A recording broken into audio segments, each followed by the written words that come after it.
ಆತನ ಹಿರಿ ನಡೆ ಹಿರಿಕಿರಿಯರಿಗೆ ಪಾವನ. ಆತನ ನುಡಿ ಸರ್ವರಿಗೂ ಅಮೃತದ ಹಾಗೆ. ಆತನು ಹೇಳಿದ ಹೃದಯಕ್ಕೆ ಸಕಲ ಸಂಜೀವಿನಿ ನೊಡೆಯ ತನ್ನ ಪರಿಶುದ್ಧ ನಡೆನುಡಿಗಳಿಂದ ಸಿರಿಗನ್ನಡದ ಗುರಿಯನ್ನೇ ಕಟ್ಟಿದ ನೊಡೆಯ ಶ್ರೀ ನಿಡಮಾಡಿ ಸೂರ್ಯ ಸಿಂಹಾಸನಾಧೀಶವಾದ ಎನ್ನಪ್ಪ ಆನಂದಲ ಕುಮಾರೇಶ್ವರ. ಆನಗಲ್ಲ ಕುಮಾರೇಶ್ವರನ ಬಸವಾದಿ ಪ್ರಮುಖರನ್ನ ಪಂಚ ಆಚಾರ್ಯರನ್ನ ಕಣ್ಣುಗಳಲ್ಲಿ ಧ್ಯಾನಿಸಿ ನಮ್ಮ ಶ್ರೀಪೀಠದ ಶಿವಯೋಗಿತ್ರಯರು, ಶಾಪಾಂತರ ಸಮಸ್ತರು, ಈ ಧರೆಯನ್ನು ಉತ್ತರಿಸಿದ ಕರ್ತೃ ಮಹಾಂತೇಶನನ್ನ, ಕರ್ತೃ ರುದ್ರೇಶನನ್ನ ಹಾಗೂ ಲಿಂಗೈಕ್ಯ ವಿರೂಪಾಕ್ಷ ಮಹಾಸ್ವಾಮಿಗಳನ್ನ, ಅದೇ ತರನಾಗಿ ಈ ನಾಡನ್ನ ಶ್ರೀಮಂತಗೊಳಿಸಿರುವಂತಹ ಎಲ್ಲ ಸಂತರನ್ನ, ಮಹಾಂತರನ್ನ, ದಾರ್ಶನಿಕರನ್ನ, ತತ್ವಜ್ಞಾನಿಗಳನ್ನ ಈ ಒಂದು ಸಂದರ್ಭದಲ್ಲಿ ಸಂಸ್ಮರಿಸಿ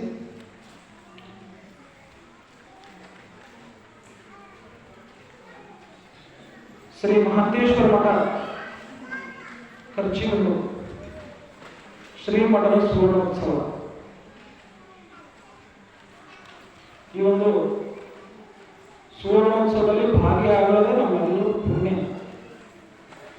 ಭಾಂಗ್ರ ಮತ್ತೆ ವರ್ಷ ಬರಲ್ಲ, ಭಾಂಗ್ರ ಮತ್ತೆ 50 ವರ್ಷ ಬರಲ್ಲ. ಮಹಾಂತ ತಾತನ ಮಠ ಖರ್ಚಿಗಲ್ಲೂರಿನ ಸ್ಥಾಪನೆಯಾಗಿ 50 ವರ್ಷ ಆಯಿತು. ಈ ಒಂದು ಸುವರ್ಣ ಮಹೋತ್ಸವದ ತನ್ನಿಮಿತ್ಯ ಕವಿ ಚಾಮರಸನ ಪ್ರಭುಲಿಂಗಲ್ ಲೀಲೆ ಪುರಾಣ ಕಾರ್ಯಕ್ರಮ. ಈ ಒಂದು ಕಾರ್ಯಕ್ರಮದಲ್ಲಿ ಪಾವನ ಸಂವಿಧಾನ ವಹಿಸಿ ನೋಡ್ರಿ, ಬದುಕು ಹೆಂಗಿರುತ್ತೆ ಅಂತಂದ್ರ ಸಣ್ಣ ಮಕ್ಕಳು ಓಡಾಡಬೇಕು. ಅಂತ ಮಕ್ಕಳಿದ್ದಾಗ ಹಣ್ಣು ಕೊಡೋರು ಉಂಟಂತ. ಸಣ್ಣ ಮಗು ಐತಿ, ಹಣ್ಣು ಕೊಡೋಣ, ತಿನ್ಸ ಕೊಡೋಣ. ಇನ್ನು ಬೆಳೆದ ಮೇಲೆ ಅವರಿಗೆ ಹೆಣ್ಣು ಕೊಡೋರು ಉಂಟಂತ. ಲಗ್ನದಾಗ ಹೊನ್ನು ಚಿನ್ನ ಕೊಡೋರು ಉಂಟಂತ. ಸತ್ತ ಮ್ಯಾಗ ಮಣ್ಣು ಕೊಡೋರು ಉಂಟ. ಆದ್ರೆ ಬದುಕಿಗೆ ಬಣ್ಣ ಕೊಡೋರು ಯಾರಂತಂದ್ರೆ ಅಭಿನವ ಮಹಾಂತ ಸ್ವಾಮಿಗಳು ಅಂತ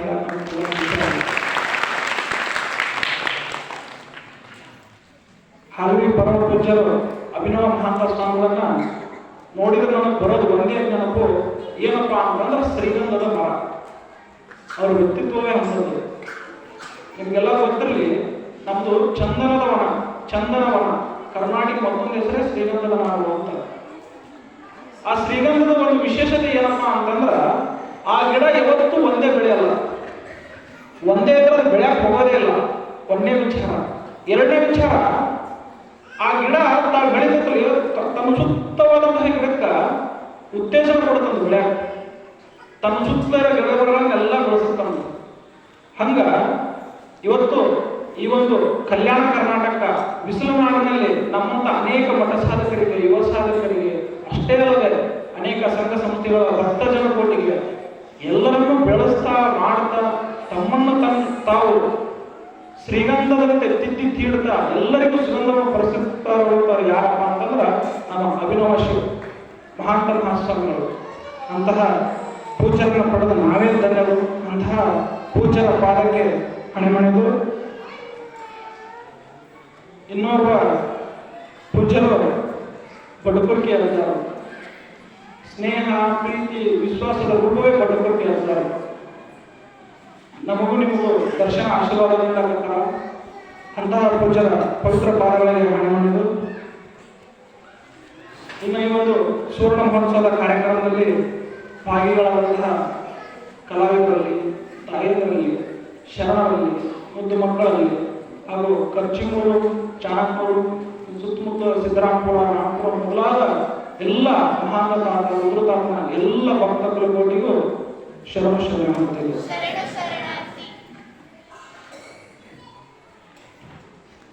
ಈ ಅಲ್ಲಮರ ಪ್ರವಚನ ಐತಲ್ಲ, ಪ್ರವಚನ ಪ್ರವಚನ ಬೇರೆ, ಪುರಾಣ ಬೇರೆ. ಪ್ರವಚನ ಹೆಂಗಿರುತ್ತಪ್ಪ ಅಂತಂದ್ರೆ ಜೀವನದ ತತ್ವಗಳನ್ನು ಹೇಳ್ತಾ ಹೋಗ್ಬೇಕು. ಪುರಾಣ ಅಂತಂದ್ರೆ ಅವ್ರು ಹೆಂಗ್ ಬದುಕಿದ್ರು, ಏನು ಸಂಗತಿಗಳಾಯಿತು, ಹೆಂಗಾಯ್ತು, ಏನಾಯ್ತು ಅಂತ ತಿಳಿಸ್ತಾ ಹೋಗ್ಬೇಕು. ಒಂದು ಸುಂದರವಾದ ಮಾತು ಐತಿ ಆರೋಗ್ಯ ಶಾಸ್ತ್ರದಲ್ಲಿ, ಹಾಲುಂಡು ಮೇಲುಂಬುವರೆ, ಹಾಲುಂಡು ಮೇಲುಂಬುವರೆ ಅನ್ನೋ ಒಂದು ಮಾತು ಇದೆ. ಯಾಕಪ್ಪ ಈ ಮಾತು ಹೇಳ್ತಾ ಇದ್ದೀನಿ ಅಂತಂದ್ರ, ಸುಮಾರು 5 ದಿನಗಳಿಂದ ಅಭಿನವ ರುದ್ರಮುನಿ ಮಹಾಸ್ವಾಮಿಗಳ ಒಂದು ಪ್ರವಚನವನ್ನ ತಮ್ಮ ಕರ್ಣಗಳಿಗೆ ಇಂಪಾಗಿಸಿಕೊಂಡು ಒಮ್ಮೆ ಸಡನ್ ಆಗಿ 6ನೇ ದಿನಕ್ಕ ನಮ್ಮ ಮಾತುಗಳು ಹೆಂಗಪ್ಪ ಅಂತಂದ್ರ ಹಾಲು ಮೇಲೆ ಊಟ ಮಾಡಿದಂಗೆ ಲೆಕ್ಕ ಆಗಿರ್ತದೆ. ಹಾಲು ಅಂದ್ರೆ ಒಂದು ಸಂತೃಪ್ತಿ. ಹಾಲು ಉಂಡ ಮೇಲೆ ಏನು ಉಣ್ಣಾಕ್ ಸಾಧ್ಯ ಐತಿ, ಏನು ತಿನ್ನಾಕ್ ಸಾಧ್ಯ ಐತಿ ಅನ್ನೋದು. ಯಾಕಪ್ಪ ಅಂತಂದ್ರ ಅಲ್ಲಮ ಪ್ರಭುಗಳು, ಶೂನ್ಯ ಸಿಂಹಾಸನಾಧೀಶ, ಕಲ್ಯಾಣದ ಸಂಘಟನೆಕಾರ, ಬಸವ, ಅಕ್ಕ, ಮುದ್ದಣ್ಣ, ಅಜಗಣ್ಣ, ಮುಕ್ತಾಯಕ್ಕ, ಒಬ್ಬರಲ್ಲ ಇಬ್ಬರಲ್ಲ ಅನೇಕರಿಗೆ ಜೀವನದ ತತ್ವವನ್ನ ಸತ್ವವನ್ನ ಅವರು ಇದ್ದ ಗೊಂದಲಗಳನ್ನ ಪರಿಹರಿಸಿದವನು ಯಾರಪ್ಪ ಅಂದ್ರೆ ಅಲ್ಲಮ. ಅಲ್ಲಮ ಅಂದ್ರೆ ಏನಪ್ಪಾ ಅಂತಂದ್ರೆ ಯಾವ್ದು ಅಲ್ಲ ಅನ್ನೋದನ್ನ ಹೌದು ಮಾಡೋಣ, ಯಾವ್ದು ಹೌದು ಅನ್ನೋದನ್ನ ಅಲ್ಲ ಮಾಡೋಣ, ಅವನೇ ಅಲ್ಲಮ. ಈ ಅಲ್ಲಮನ ಬಗ್ಗೆ ಹೇಳೋದಾದ್ರ ನಿಮ್ಮ ಮಾತಲ್ಲಿ ಅಲ್ಲಮ ಅಂದ್ರೆ ಯಾರಪ್ಪ ಅಂತಂದ್ರೆ ನಮ್ಮ ಮಟ್ಟಿಗೆ ನಿಮ್ಗೆಲ್ಲ ರಾಯಚೂರು ಮಂದಿ ನಾವು ನಮ್ಮ ಭಾಷೆಯಲ್ಲಿ ಹೇಳ್ಬೇಕಂತಂದ್ರೆ ಒಂದು ವಿದ್ಯುತ್ ಸ್ಥಾವರ ಇದ್ದಂಗೆ. ಏನ್ ಹೇಳ್ರಿ? ಒಂದು ವಿದ್ಯುತ್ ಸ್ಥಾವರ ಇದ್ದಂಗ ಅಲ್ಲಮ ಅಂತಂದ್ರೆ ಅದು ಸಣ್ಣ ಶಕ್ತಿ ಅಲ್ಲ. ಅದು ಆ ಅಲ್ಲಮನನ್ನು ನಾವು 15 ದಿನಗಳಲ್ಲಿ ಕಟ್ಟಿ ಹಿಡಿದು ನಿಮಗೆ ತಿಳಿಸ್ತೈತಿ ಅನ್ನೋದು ನಮ್ಮದೊಂದು ಪರಿಕಲ್ಪನೆ ಸಣ್ಣದಾಗಿರ್ತದೆ. ಇನ್ನು ಹಂಗೇನಾದ್ರೂ ಅಲ್ಲಮನ ಸಂಪೂರ್ಣವನ್ನ 15 ದಿನಗಳಲ್ಲಿ ಕಟ್ಟಿ ನಿಮಗೆ ಸರಿಯಾದ ಆ ವಿದ್ಯುತ್ತನ್ನು ಒದಗಿಸೋದು ಯಾರಿಗಾದ್ರೂ ಸಾಧ್ಯ ಆದ್ರೆ ಅದು ಅಭಿನವ ರುದ್ರಮುನಿ ಮಹಾಸ್ವಾಮಿಗಳಿಗೆ ಮಾತ್ರ ಸಾಧ್ಯ, ನಮಗೆ ಸಾಧ್ಯ ಇರೋದು ಮಾತ್ರ. ಆದ್ರೆ ಅನಿವಾರ್ಯ ಮತ್ತು ಅನುಪಸ್ಥಿತಿಯ ಕಾರಣ ಅಲ್ಲಮನನ್ನ, ಆ ದೊಡ್ಡ ಒಂದು ವಿದ್ಯುತ್ ಸ್ಥಾವರನ್ನ ನನ್ನ ಶಕ್ತಾನುಸಾರ ಒಂದು ಸಣ್ಣ ಜ್ಯೋತಿಯಾಗಿ, ಸಣ್ಣ ದೀಪವಾಗಿ, ನಿಮ್ಮ ಭಾಷೆಯಲ್ಲಿ ಹೇಳಬೇಕಾದ ಒಂದು ಸಣ್ಣ ಬಲ್ಬಾಗಿ ಹತ್ತಿಸುವ ಪ್ರಯತ್ನ, ಉರಿಸುವ ಪ್ರಯತ್ನವನ್ನು ನಾನಾದರೂ ಮಾಡ್ತೀನಿ. ಅಲ್ಲಮ್ಮ, ನಾ ಈಗಲೇ ಮೊದಲೇ ಹೇಳಿದೆ, ಕಲ್ಯಾಣದಲ್ಲಿ ಅಜಗಣ್ಣ, ಮುಕ್ತಾಯಕ್ಕ, ಬಸವಣ್ಣ ಅಲ್ಲದೆ ಅನಿಮಿಷ ಅಂತ ಕೊಡ್ತಾನೆ, ಗೊಗ್ಗಯ್ಯ ಅಂತ ಕೊಡ್ತಾನೆ. ಇವರು ಎಲ್ಲರೂ ದೊಡ್ಡ ಶರಣರು. ಇಂತಹ ಶರಣರಲ್ಲಿ ಜೀವನದ ತತ್ವವನ್ನು ಕಂಡುಕೊಂಡವರು. ಆದ್ರೆ ಈ ಎಲ್ಲ ಶರಣರ ಜೀವನಕ್ಕ ಸತ್ವ ಕೊಟ್ಟವನು ಯಾರಪ್ಪ ಅಂದ್ರೆ ಅಲ್ಲಮ್ಮ. ಅದು ಸಣ್ಣ ವ್ಯಕ್ತಿತ್ವ ಅಲ್ಲ. ಅದೊಂದು ಅವನು ಹೌದಂದ್ರೆ ಅಲ್ಲ ಮಾಡ್ತಾನ, ಅಲ್ಲ ಅಂದ್ರೆ ಹೌದು ಮಾಡ್ತಾನ. ಕೇಳಿರಲ್ಲ? ಅಲ್ಲಮರ ತಂದೆ ತಾಯಿ ಹೆಸರು ನೆನಪೈತೆ ಎಲ್ಲರಿಗೂ? ಮರ್ತಿಲ್ಲಲ್ಲ ಯಾರು? ನಿನ್ನೆ ಅಕ್ಕನ ಪ್ರಸಂಗನ ಕೇಳಿದ್ರೆ ನಾನಾದ್ರೂ ಭಾವಿಸ್ತೀನಿ. ನಿರಹಂಕಾರಿ ಸುಜ್ಞಾನಿಯ ಸುಪುತ್ರ ಅಲ್ಲಮ. ಎಷ್ಟು ಚಂದ ಇತ್ತು ನೋಡಿ. ನಿರಹಂಕಾರಿ ಸುಜ್ಞಾನಿ, ಅಹಂ ಅನ್ನೋ ಆಕಾರ. ಅಹಂ ಅಂದ್ರೆ ನಾನು, ಕಾರ ಅಂದ್ರೆ ಆಕಾರ. ನಾನು ಎಂಬ ಆಕಾರವನ್ನು ತೊಳೆದವನು ನಿರಹಂಕಾರ. ಆ ನಿರಹಂಕಾರ ಮತ್ತೆ ಹೇಳ್ತಾರ ತಾಯಿ ಹೆಸರು ಸುಜ್ಞಾನಿ. ಎಷ್ಟು ಸುಂದರವಾಗಿದೆ ನೋಡು. ಜ್ಞಾನಿ ಅಂದ್ರೆ ದೊಡ್ಡದು, ಅದರಲ್ಲಿ ಸುಜ್ಞಾನಿ. ಸು ಅಂದ್ರೆ ಒಳ್ಳೆಯ ಜ್ಞಾನಿ, ಸುಜ್ಞಾನಿಯ ಸುಪುತ್ರ ಅಲ್ಲವ. ಎಲ್ಲವನ್ನ ತಿಳಿದವ. ನಮ್ಗೆಲ್ಲ ಏನ್ ಅನಿಸ್ತಪ್ಪ ಅಂತಂದ್ರೆ 12ನೇ ಶತಮಾನ ಬಸವ ಕಲ್ಯಾಣ, ಬಸವಣ್ಣನ ನಾಡು ಅಂತಂದ್ರೆ 12ನೇ ಶತಮಾನ ಅಂತ ನಮ್ಗೆ ಬರೋದು, ಮನಸ್ಸಿಗೆ ಬರೋದು ಫಸ್ಟ್ ಯಾರು? ಸಣ್ಣ ಮಕ್ಕಳನ್ನು ಕೇಳೋದು ಯಾರು ಅಂತಂದ್ರೆ 12ನೇ ಶತಮಾನ ಹೇಳೋದು ಏನಪ್ಪ ಅಂತಂದ್ರೆ ಬಸವಣ್ಣ. ಆ ಬಸವಣ್ಣನಿಗೂ ಅನೇಕ ಗೊಂದಲಗಳನ್ನ ಬಗೆಹರಿಸೋದವನು ಅಲ್ಲಮ ಅನ್ನೋದನ್ನು ನಾವು ಮರಿಬಾರದು. ಆ ಅಲ್ಲಮ ಸುಮ್ಮನೆ ಅಲ್ಲಮ ಆಗಲಿಲ್ಲ. ಸಮಾಜದ ಅಂಕು ಡೊಂಕುಗಳನ್ನ, ಸಮಾಜದ ಎಲ್ಲ ಏರುಪೇರುಗಳನ್ನು ತಿದ್ದುತ್ತ ಸಮಾಜ ಎದುರು ಹಿಂದೆ ಸಾಗದ ಯಾವುದನ್ನು ನಾವು ಮೊದಲು ಹತೋಟಲ್ಲಿಟ್ಟರೆ ಸಮಾಜ ಸುಸುಸ್ತಿ ಹೊಂದುತ್ತ ಅನ್ನೋದು ಅಲ್ಲಮನ ಒಂದು ಪರಿಕಲ್ಪನೆ ಆಗಿತ್ತು. ಹಾಗಾಗಿ ಇವತ್ತು ಒಂದು ಸಣ್ಣದಾದ ಪೀಠಿಕೆ ನೋಡೋಣ. ಅಲ್ಲಮನದು ಹೇಳ್ತಾನ. ಅಲ್ಲಮ ಆಸೆಯ ಬಗ್ಗೆ ಹೇಳ್ತಾನ ನೋಡಿ. ಹೆಣ್ಣು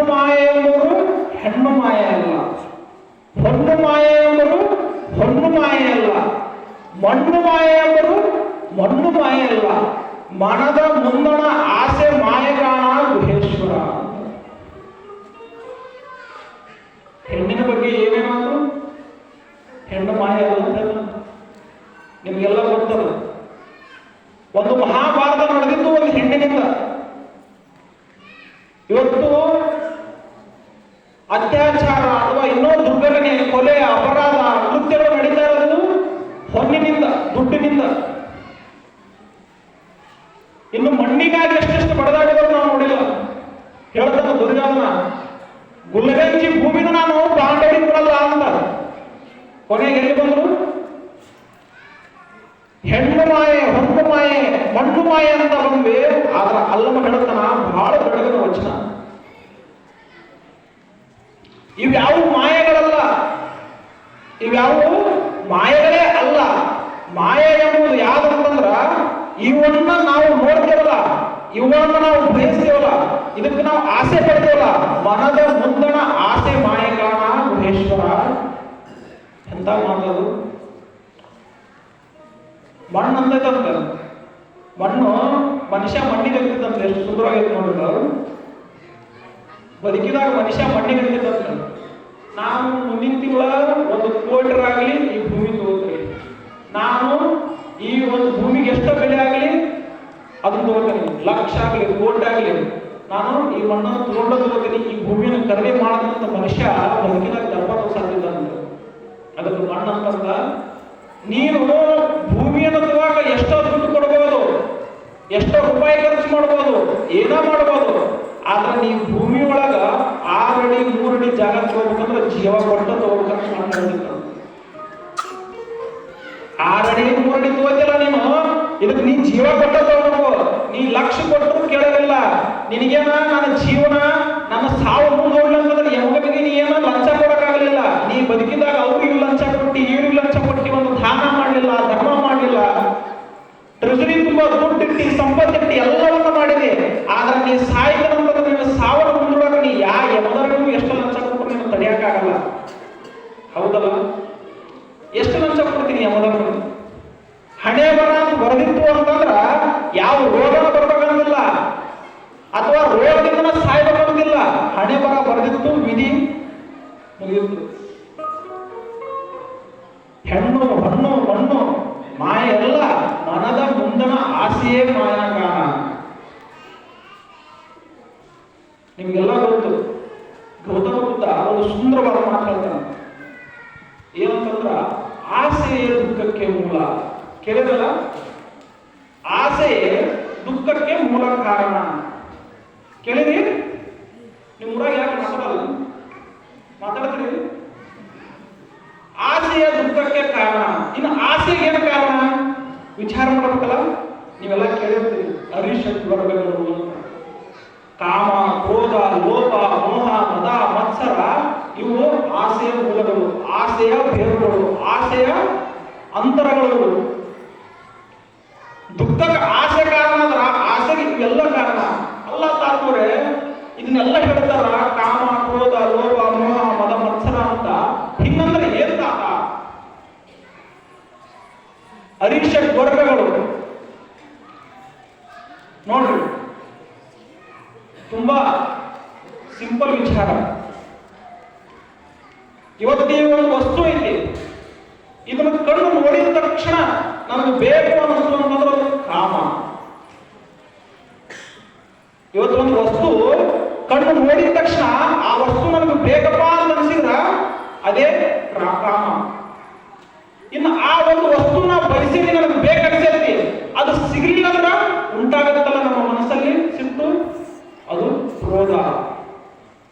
ಅರ್ಥ ಆಗತ್ತಲ್ಲ? ಯಾವ ವಸ್ತುವನ್ನು ಬಯಸಿದಾಗ ಅದು ಸಿಗಾಕ ಹೋಗಲ್ಲ, ಅವಾಗ ನಮ್ಮಲ್ಲಿ ಉಂಟಾಗತ್ತಲ್ಲ ಅದು ಕ್ರೋಧ. ಇನ್ನೊಂದು ಲೋಭ. ಯಾವ ಒಂದು ವಸ್ತುವನ್ನ ನಮಗೆ ಸಿಕ್ಕ ವಸ್ತುನ, ಈಗ ಒಂದು ಸಣ್ಣ ಫೋನ್ ಐತಿ, ಒಂದು ಫೋನ್ ಇದ್ರೆ ಸಾಲಲ್ಲ, ನನಗೆ ಇನ್ನೊಂದು ಫೋನ್ ಬೇಕು, ಇನ್ನೊಂದು ಫೋನ್ ಬೇಕು, 2 ಬೇಕು, 3 ಬೇಕು. ಫೋನ್ ಅಂತ ವಿಚಾರ ಅಲ್ಲ. ಯಾವುದೇ ಒಂದು ವಸ್ತುನ ನಾವು ಬಯಸ್ತೀವಲ್ಲ, ಅದಿಯಾಗಬೇಕು ಅಂತ ನಾವು ಬಯಸ್ತೀವಲ್ಲ, ಅದು ಲೋಭ. ಅದು ಲೋಭ. ಇನ್ನ ಆ ವಸ್ತು ಮೇಲೆ ನಮ್ಮ ಅತಿಯಾದ ಪ್ರೀತಿ ಇರುತ್ತಲ್ಲ, ನಮ್ಮ ವ್ಯಕ್ತಿತ್ವವನ್ನು ಕಳ್ಕೊಂಡು, ನಮ್ಮ ಚಾರಿತ್ರ್ಯವನ್ನು ಕಳ್ಕೊಂಡು ಅದನ್ನು ನಾವು ಅತಿಯಾಗಿ ಪ್ರೀತಿಸ್ತೀವಲ್ಲ, ಅದು ಮೋಹ. ಅದು ಮೋಹ.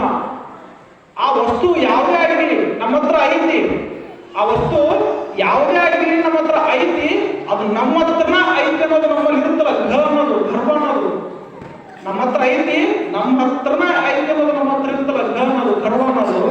ಅದಕ್ಕೆ ಏನಪ್ಪಾ ಅಂತಂದ್ರ ಮದ. ಕೇಳಿರಲ್ಲ ಮದ, ಅವನಿಗೆ ದುಡ್ಡಿನ ಮದ ಐತಿ ಅಂತ, ಅವನಿಗೆ ರೊಕ್ಕದ ಮದ ಐತಿ ಅಂತ. ಯಾವ ವಸ್ತು ನಮ್ಮ ಹತ್ರ ಐತಿ ಅಂತ ಗೃಹ ಪಡ್ತಾರಲ್ಲ ಅದು ಮದ. ಇನ್ನು ಆ ವಸ್ತು ನನ್ನ ಹತ್ರ ಐತಿ, ಆ ವಸ್ತು ನನ್ನ ಹತ್ರ ಐತಿ, ನಾ ತಿಳ್ಕೊಂಡನಿ ಆ ವಸ್ತು ನನ್ನ ಹತ್ರ ಐತಿ ಮಾತ್ರ ಐತಂತ. ಆದ್ರ ಅಂಥದ್ದೇ ವಸ್ತು ಇನ್ನೊಬ್ಬನ ಹತ್ರ ಐತಿ, ಅಥವಾ ನನ್ನ ಕಡೆಗಿಂತ ಇನ್ನೂ ಚೆನ್ನಾಗೈತಿ, ಇನ್ನೂ ಒಳ್ಳೆಯದೈತಿ, ಉತ್ತಮ ರೀತಿಯಲ್ಲಿ ಐತಂತಂದ್ರ ಅದಕ್ಕೆ ನಾವು ನೋವು ಪಡ್ತೇವಲ್ಲ, ಅದಕ್ಕೆ ನಾವು ಸಂಕಟ ಪಡ್ತೇವಲ್ಲ, ಅದು ಮತ್ಸರ. ಅರ್ಥ ಆಯ್ತಲ್ಲ? ಆಸೆ ದುಃಖಕ್ಕೆ ಮೂಲ. ಆದ್ರೆ ಆಸೆಗೆ ಮೂಲ ಯಾವ್ದಪ್ಪ ಅಂದ್ರೆ ಕಾಮ, ಕ್ರೋಧ, ಲೋಭ, ಮೋಹ, ಮದ, ಮತ್ಸರಗಳು. ರೊಕ್ಕದ ದುನಿಯಾ ಅಂತಾರೆ ಜಗತ್ತನ್ನ. ನಿಮಗೆ ಗೊತ್ತಿರಲಿ, ಬಿಲ್ ಗೇಟ್ಸ್ ಹೆಸರು ಎಲ್ಲ ಕೇಳಿರಲ್ಲ, ಬಿಲ್ ಗೇಟ್ಸ್ ಹೆಸರು ಕೇಳಿರಲ್ಲ. ಜಗತ್ತಿನ ಅತಿ ಶ್ರೀಮಂತ ವ್ಯಕ್ತಿ, ಜಗತ್ತಿನ ಅತಿ ಶ್ರೀಮಂತ ವ್ಯಕ್ತಿ ಒಮ್ಮೆ ಹೋಟೆಲ್ ಇಲ್ಲ ಊಟ ಮಾಡಕ್ಕಂತ ಹೋಗ್ತಾರ. ಊಟ ಮಾಡಕ್ ಹೋದಂತ ಸಂದರ್ಭ, ಊಟ ಉಪಚಾರ ಎಲ್ಲ ಮುಗಿತ, ವೇಟರ್ಗೆ $10 ಟಿಪ್ಸ್ ಕೊಡ್ತಾರ. ಅವ್ರದ್ದು $10 ಲೆಕ್ಕ, $10 ಟಿಪ್ಸ್ ಕೊಡ್ತಾರಂತ ವೇಟರ್ ಅಂತ. ಅಲ್ಲ ಬಿಲ್ ಗೇಟ್ಸ್, ನೀವು ಜಗತ್ತಿನ ಅತಿ ಶ್ರೀಮಂತ ವ್ಯಕ್ತಿ, ಅತಿ ಶ್ರೀಮಂತ ವ್ಯಕ್ತಿ ಜಗತ್ತಿನಲ್ಲಿ. ಮೊನ್ನೆ ಇದೇ ಹೋಟೆಲ್ಗೆ, ಇದೇ ಟೇಬಲ್ಗೆ ನಿಮ್ಮ ಮಗ ಬಂದಿದ್ರು, ಇದೇ ಹೋಟೆಲ್ಗೆ, ಇದೇ ಟೇಬಲ್ಗೆ ನಿಮ್ಮ ಮಗ ಬಂದಿದ್ರು, ನಾನೇ ಅವ್ರಿಗೆ ಸರ್ವಿಸ್ ಕೊಟ್ಟಿದ್ದೆ. ಅವ್ರು ಊಟ ಉಪಚಾರ ಮುಗಿಸ್ಕೊಂಡು ಹೋಗುವಾಗ ನನಗೆ $100 ಟಿಪ್ಸ್ ಕೊಟ್ಟರು. ನೀವೇನ್ರಿ $10 ಟಿಪ್ಸ್ ಕೊಡ್ತಿರಲ್ಲ, ಗೊತ್ತಾಗಲ್ಲ ನಿಮ್ಗ? ಅರ್ಥ ಆಯ್ತಲ್ಲ? ಜಗತ್ತಿನ ಶ್ರೀಮಂತ ವ್ಯಕ್ತಿಗೆ ಒಬ್ಬ ವೇಟರ್ ಹೇಳ್ತಾನ, ನಿಮ್ಮ ಮಗ ನನಗೆ $100 ಟಿಪ್ಸ್ ಕೊಡ್ತಾನ, ನೀವೇನ್ರಿ $10 ಟಿಪ್ಸ್ ಕೊಡ್ತೀರಾ, ಗೊತ್ತಾಗಲೇನು ಅಂತ ಕೇಳಿದಾಗ ಬಿಲ್ ಗೇಟ್ಸ್ ಒಂದು ಸುಂದರ ಮಾತನ್ನು ಹೇಳ್ತಾರ, ನೋಡಪ್ಪ, ನನ್ನ ಮಗ ಅದಲ್ಲ ಜಗತ್ತಿನ ಶ್ರೀಮಂತ ವ್ಯಕ್ತಿಯ ಮಗ, ನನ್ನ ಮಗ ಜಗತ್ತಿನ ಶ್ರೀಮಂತ ವ್ಯಕ್ತಿಯ ಮಗ, ಆದ್ರ ನಾವು ಒಬ್ಬ ಬಡ ರೈತನ ಮಗ, ಇದು ನೆನಪಿರ್ಲಿ ಅಂತ ಹೇಳ್ತಾನ ಯಾರ ಬಿಲ್ ಗೇಟ್ಸ್. ಅಲ್ಲಮ ಹೇಳಿದ್ದನ್ನೇ ನೀ ಎದುರು ಹಿಂದೆ ಬಿದ್ದಿ ಅಂತಂದ್ರ ಆಸೆ ಹಿಂದೆ ಬಿದ್ದಿ. ಆಸೆ ನಿನ್ನ ಎಷ್ಟು ತುಳಿತಾ ಇದೆ ಅಂತಂದ್ರ, ನೀ ಏನ್ ಅನ್ಕೊಂಡೆ ಅಂತಂದ್ರ ಹೆಣ್ಣಿಗೆ ಹೊಣ್ಣಿಗೆ ಮಣ್ಣಿಗೆ ಒಂದು ಕತೆ ಕಟ್ಟಾಕತ್ತಿ. ಏನಂತ? ಇದು ಮಾಯೆ, ಇದು ಮಾಯೆ, ಇದು ಮಾಯೆ ಅಂತ ಕತೆ ಕಟ್ಟಾಕತ್ತಿ. ಹುಚ್ಚ, ಇದು ಅಲ್ಲ. ಮಾಯೆ ಯಾವುದು ಅಂತಂದ್ರೆ ನಿನ್ನ ಮನಸ್ಸಿನಾಗ ಏನೈತಲ್ಲ ಆಸೆ, ನಿನ್ನ ಮನಸ್ಸಲ್ಲಿ ಏನೈತಲ್ಲ ಆ ಆಸೆ, ಅದು ನಮ್ಮ ಮಾಯೆ. ಮಧುಕೇಶ್ವರದ ದೇವಸ್ಥಾನದಲ್ಲಿ ಮಾಯೆ ನರ್ತನ ಮಾಡುವಾಗ ಅಲ್ಲಮ ಹೇಳ್ತಾನಲ್ಲ, ಅವಳನ್ನು ನೋಡ್ತಾ ಮೃದಂಗ ಭಾರಿಸ್ತಾನಲ್ಲ, ಆಸೆ ಪಡ್ತಾನಲ್ಲ, ಮೋಹಕ್ಕೆ ಒಳಗಾಗ್ತಾನಲ್ಲ, ಇವನ್ನೆಲ್ಲವೂ ಅಲ್ಲಮ ಸುಮ್ಮನೆ ಹೇಳಿಲ್ಲ, ತನ್ನನ್ನ ತಾನು ಅನುಭವಿಸಿ ತನ್ನ ಜೀವನದ ಅನುಭವವನ್ನು ಅನುಭವ ಮಾಡಿದವನೇ ಅಲ್ಲಮ. ಅಲ್ಲಮ ಅಂತ ಹೇಳಿದ್ನಲ್ಲ, ವಿಚಾರ ಮಾಡಬೇಕು. ಗೊಗ್ಗಯ್ಯ ಅಂತ ಒಬ್ಬ ಶರಣ ಬರ್ತಾನೆ, ಗೊಗ್ಗಯ್ಯ, ಅನಿಮಿಷ, ಇವನ್ನೆಲ್ಲರನ್ನು ತಿದ್ದಿದವನೇ ಅಲ್ಲಮ. ಅಂತಹ ಅಲ್ಲಮ ಮತ್ತು ಮುಂದೆ ಏನಾಗುತ್ತೆ ಪ್ರಸಂಗಗಳನ್ನ ಒಂದು ಸಣ್ಣ ಗಾಯನ ನಂತರ ನೋಡೋಣ.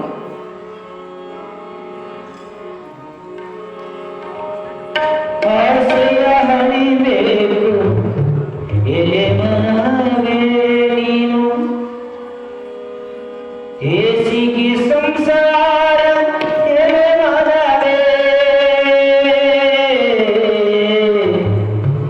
ಯಾಕೆ ಚಿಂತೆ ಮಾಡ್ತಿದ್ದೀ ಎಲೆ ಮನವೇ ನಿನಗ, ಯಾತರ ಸುಖವಿಲ್ಲ ಎಲೆ ಮನವೇ, ಯಾಕೆ ಚಿಂತೆ ಮಾಡ್ತಿದ್ದೀ ಎಲೆ ಮನವೇ ನಿನಗ, ಯಾತರ ಸುಖವಿಲ್ಲ ಎಲೆ ಮನವೇ. ಲೋಕನಾಥನ ಧ್ಯಾನವ ಮಾಡಿ, ಲೋಕನಾಥನ ಧ್ಯಾನವ ಮಾಡಿ, ಸಾಕಾರ ಮಾಡಿಕೊಂಡು ಇರು ಮನವೇ, ಯಾಕೆ ಚಿಂತೆ ಮಾಡ್ತೀನಿ ಎಲೆ ಮನವೇ ನಿನಗ,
ಅಂದ್ರೆ ಸುಖ ಇಲ್ಲ ಮನುಷ್ಯನಿಗೆ. ಸಿಟಿ ಜೀವನ ನೋಡ್ರಿಲ್ಲ, ಹೆಂಗ್ ದುಡಿಯೋದಂದ್ರ ದುಡಿದು ದುಡಿದು ದುಡಿದು ದುಡಿದು ದುಡಿದು ಹೆಂಡತಿಗೆ ಸಿಗಂಗಿಲ್ಲ, ಮಕ್ಕಳಿಗೆ ಸಿಗಂಗಿಲ್ಲ, ತಂದೆ ತಾಯಿಗೆ ಸಿಗಂಗಿಲ್ಲ, ಆರೋಗ್ಯ ಚೆನ್ನಾಗಿ ನೋಡ್ಬೋಂಗಿಲ್ಲ, ಕಂಡಾಪಟ್ಟಿ ದುಡಿಯೋದು. ಎಷ್ಟು ದುಡಿಯೋದು ಅಂತಂದ್ರ ದುಡ್ದದ್ದು ಎಲ್ಲ ಕಳ್ಕೊಂಡು ಹೊಳ್ಳೆ ಆಸ್ಪತ್ರೆಗೆ ಹಾಕೋದು, ಅಲ್ಲಿ ಬಂದು ನಿಂತದ ಜೀವನ. ಅದು ದೇವರಿಲ್ಲ, ಅದು ದೇವರಿಲ್ಲ.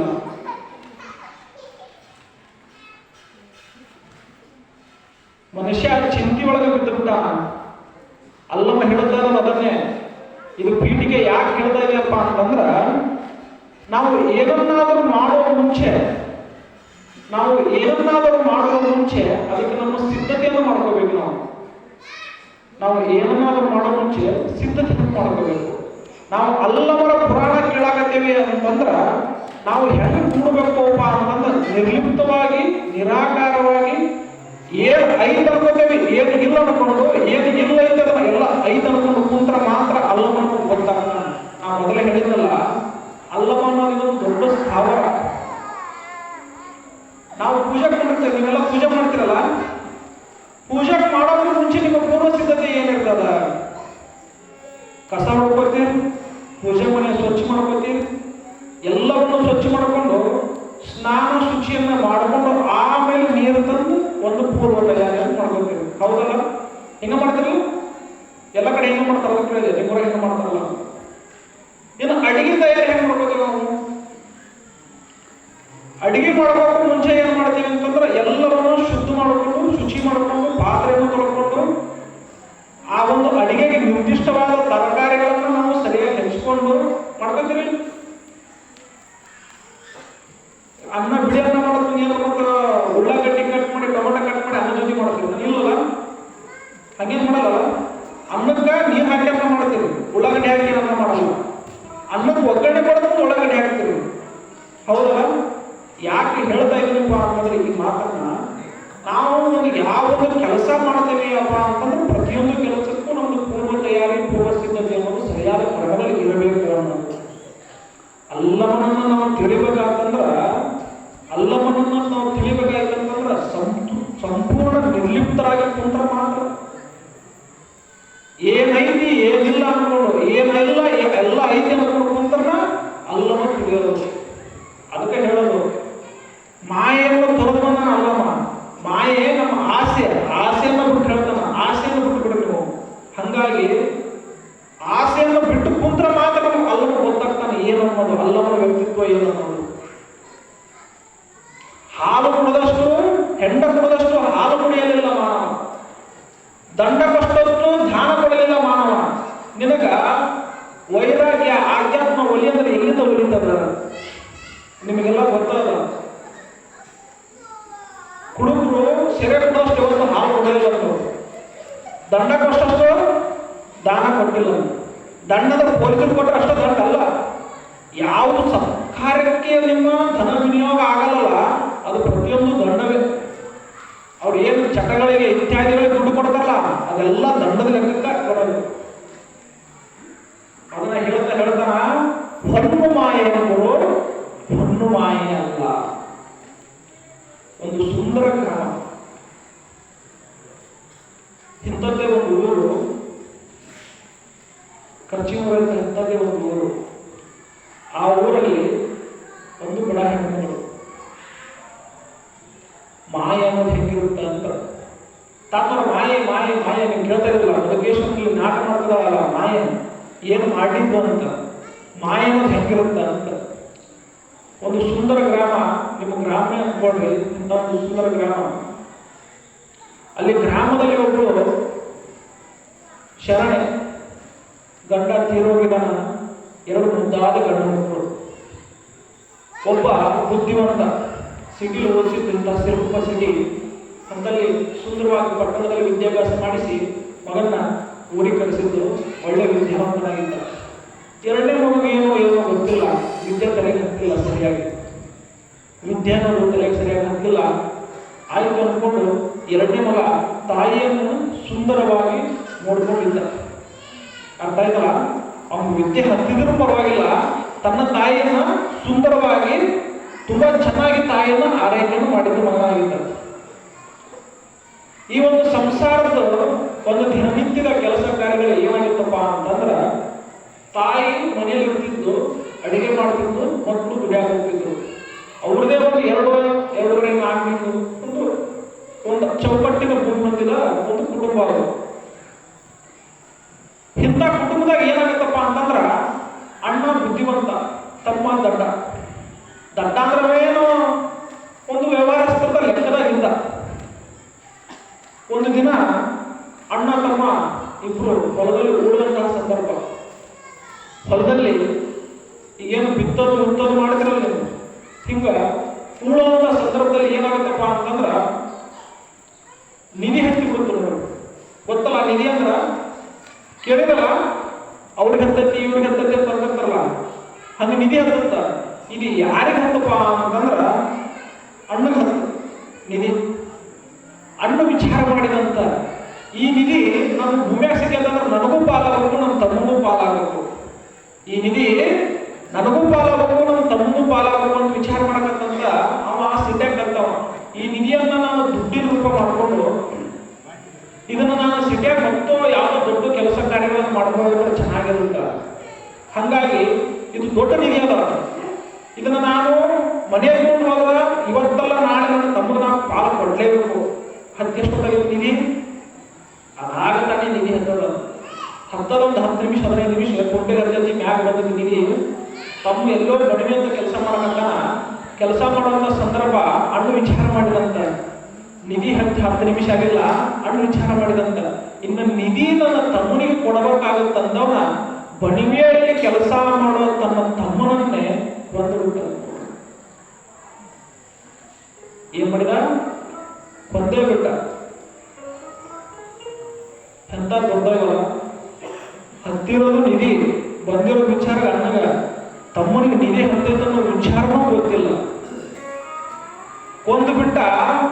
ಇನ್ನು ಕೊಂದು ತಮ್ಮಗ ನಿಧಿ ಕೊಡೋದಾಗಿತ್ತು ಅನ್ನೋ ಕಾರಣಕ್ಕೆ ಕೊಂದಾನ ಅಂತ ಅವನಿಗಿಂತ ಮರಿಮಾಚ್ಬೇಕು. ಅವನಿಗೆ ಅವ ಎರಡು ಕಣ್ಣುಗಳು, ಈ ಮಗ ಬೇರಲ್ಲ ಆ ಮಗ ಬೇರಲ್ಲ, ಇಬ್ಬರು ಹಂಗ ನೋಡ್ಕೊಂಡಿತ್ತು ತಾಯಿ. ಅದ್ರಾಗ ಆ ದೊಡ್ಡ ಮಗನಾಗ ಅವ್ರಿಗೆ ವಿಶೇಷವಾದ ಪ್ರೀತಿ ಇತ್ತು. ಕಾರಣ ಏನಪ್ಪ ಅಂದ್ರೆ ಸಣ್ಣವನಾದ ಒಂದು, ಇನ್ನೊಂದು ತನ್ನ ತಾಯಿ ತನ್ನ ಮಗ ಎರಡನೇ ಮಗ ನಮ್ಗೆ ತುಂಬಾ ಆರೈಕೆ ಮಾಡಿದ ಅನ್ನೋದು ಒಂದು. ಅವ್ವ 2 ಗಂಟೆ ಹೊತ್ತು ಮಧ್ಯಾಹ್ನ ಬುದ್ಧಿ ತರುವಂತಹ ಸಂದರ್ಭ. ಬುದ್ಧಿ ತರುವಂತಹ ಸಂದರ್ಭದಾಗ ಏನಾಗತ್ತಪ್ಪ ಅಂತಂದ್ರ, ನಿಧಿ ಹತ್ತೈತಿ, ಇವನಾದ್ರು ಹೊಡೆದಾನ, ಇನ್ನು ಅವನಿಗೂ ಗೊತ್ತಾಗತ್ತಪ್ಪ ಅಂತಂತ ಇವನು ತನ್ನ ತಮ್ಮನಲ್ಲಿ ಏನ್ ಮಾಡಿದ, ಬಡವೆಯಲ್ಲಿ ಮುಚ್ಚಿಬಿಟ್ಟ. ಬಡವೆಯಲ್ಲಿ ಮುಚ್ಚಿ ವಿಚಾರ ಮಾಡಿದಾಗ ಮುಂದೆ ನಾ ಏನ್ ಮಾಡ್ಬೇಕು, ಬಡವಿಗೆ ಬೆಂಕಿ ಹಚ್ಚಿ ಬಿಡಲಿಲ್ಲ. ಬಡವಿಗೆ ಬೆಂಕಿ ಹಚ್ಚು ಅಥವಾ ಹೋಲ್ಡ್ ಅಥವಾ ನಮ್ಮ ತಮ್ಮ ಎಲ್ಲ ತಪ್ಪಿಸೋಣ ಅಂತ ಏನಾದರೂ ಮಾಡಿ ನಮ್ಮ ದೇಹ ಏನಾದ್ರು ಮಾಡಿ ನಮ್ಮ ತಾಯಿಗೆ ಏನು ಸುಳ್ಳು ಹೇಳಿ ಅದು ವಿಚಾರ ಮಾಡ್ತೀವಿ ಅಂತ ಕೊಟ್ಟಿದ್ದಂತ ಬಡವಾಗಿ ಮುಚ್ಚಿ ಬಂದು ತಾಯಿ ಬುದ್ಧಿ ತಗೊಂಡ್ಬಂದು ತನಗೆ 2 ರೊಟ್ಟಿ, ತನ್ನ ಮಕ್ಕಳಿಗೆ 2 ರೊಟ್ಟಿ, ಅನ್ನ ಪಲ್ಯ ಎಲ್ಲ ತಾಯಿ ಬುತ್ತಿ ರೆಡಿ ಮಾಡ್ಕೊಂಡು ಮಕ್ಕಳಿಗೆ ತಿನ್ನಿಸಿ ಹೊಲ್ದಾಗ ಊಟ ಮಾಡಬೇಕಲ್ಲ ತಾಯಿ ವಿಚಾರ ಮಾಡಿ ಬಂದಾಳ. ಆಕೆ ಕೇಳಿದಂತ, ಅಲ್ಲಪ್ಪ ಆ ಮಗನ ಸಣ್ಣ ಮಗ ಇಲ್ಲ, ನನ್ನ ಪ್ರೀತಿ ಮಗ ಅಲ್ಲ, ಸಣ್ಣ ಇಷ್ಟ ಆಗಲಿ. ವಿಚಾರ ಮಾಡಿದಂತ ಮಾತು ಹೊಡ್ತಲ್ಲ, ಏನ್ ಹೇಳಬೇಕು ಏನ್ ಹೇಳಬೇಕು ಅಂತ.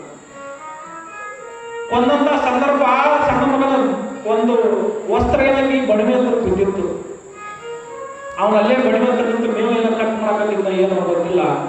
ತಾಯಿ ಇಲ್ಲೇನೋ ವಸ್ತ್ರ ಬಿಟ್ಟ ಮಗ ಅಂತ ತಿಳ್ಕೊಂಡು ಹೋಗಿ ನೋಡ್ತಾಳಂತ ವಸ್ತ್ರಕ್ಕೆ ಏನೋ ರಕ್ತದ ಕಲೆ ಕಣ್ಣಂಗ ಏನೋ ಹತ್ತಿರಬೇಕು ಮಾಡಿರ್ಬೇಕು ಅಂತಂದ್ರೆ, ಅಲ್ಲಪ್ಪ ಮಗನ ತಮ್ಮೆಲ್ಲ ನಾವು ವಸ್ತ್ರ ಇಲ್ಲಿ ಬಿಟ್ಟ ಏನು ಹಿಂಗಾಗೈತಿ ರಕ್ತ ನೋಡಾಕ ಕಡಿಮೆ ಅಂತ.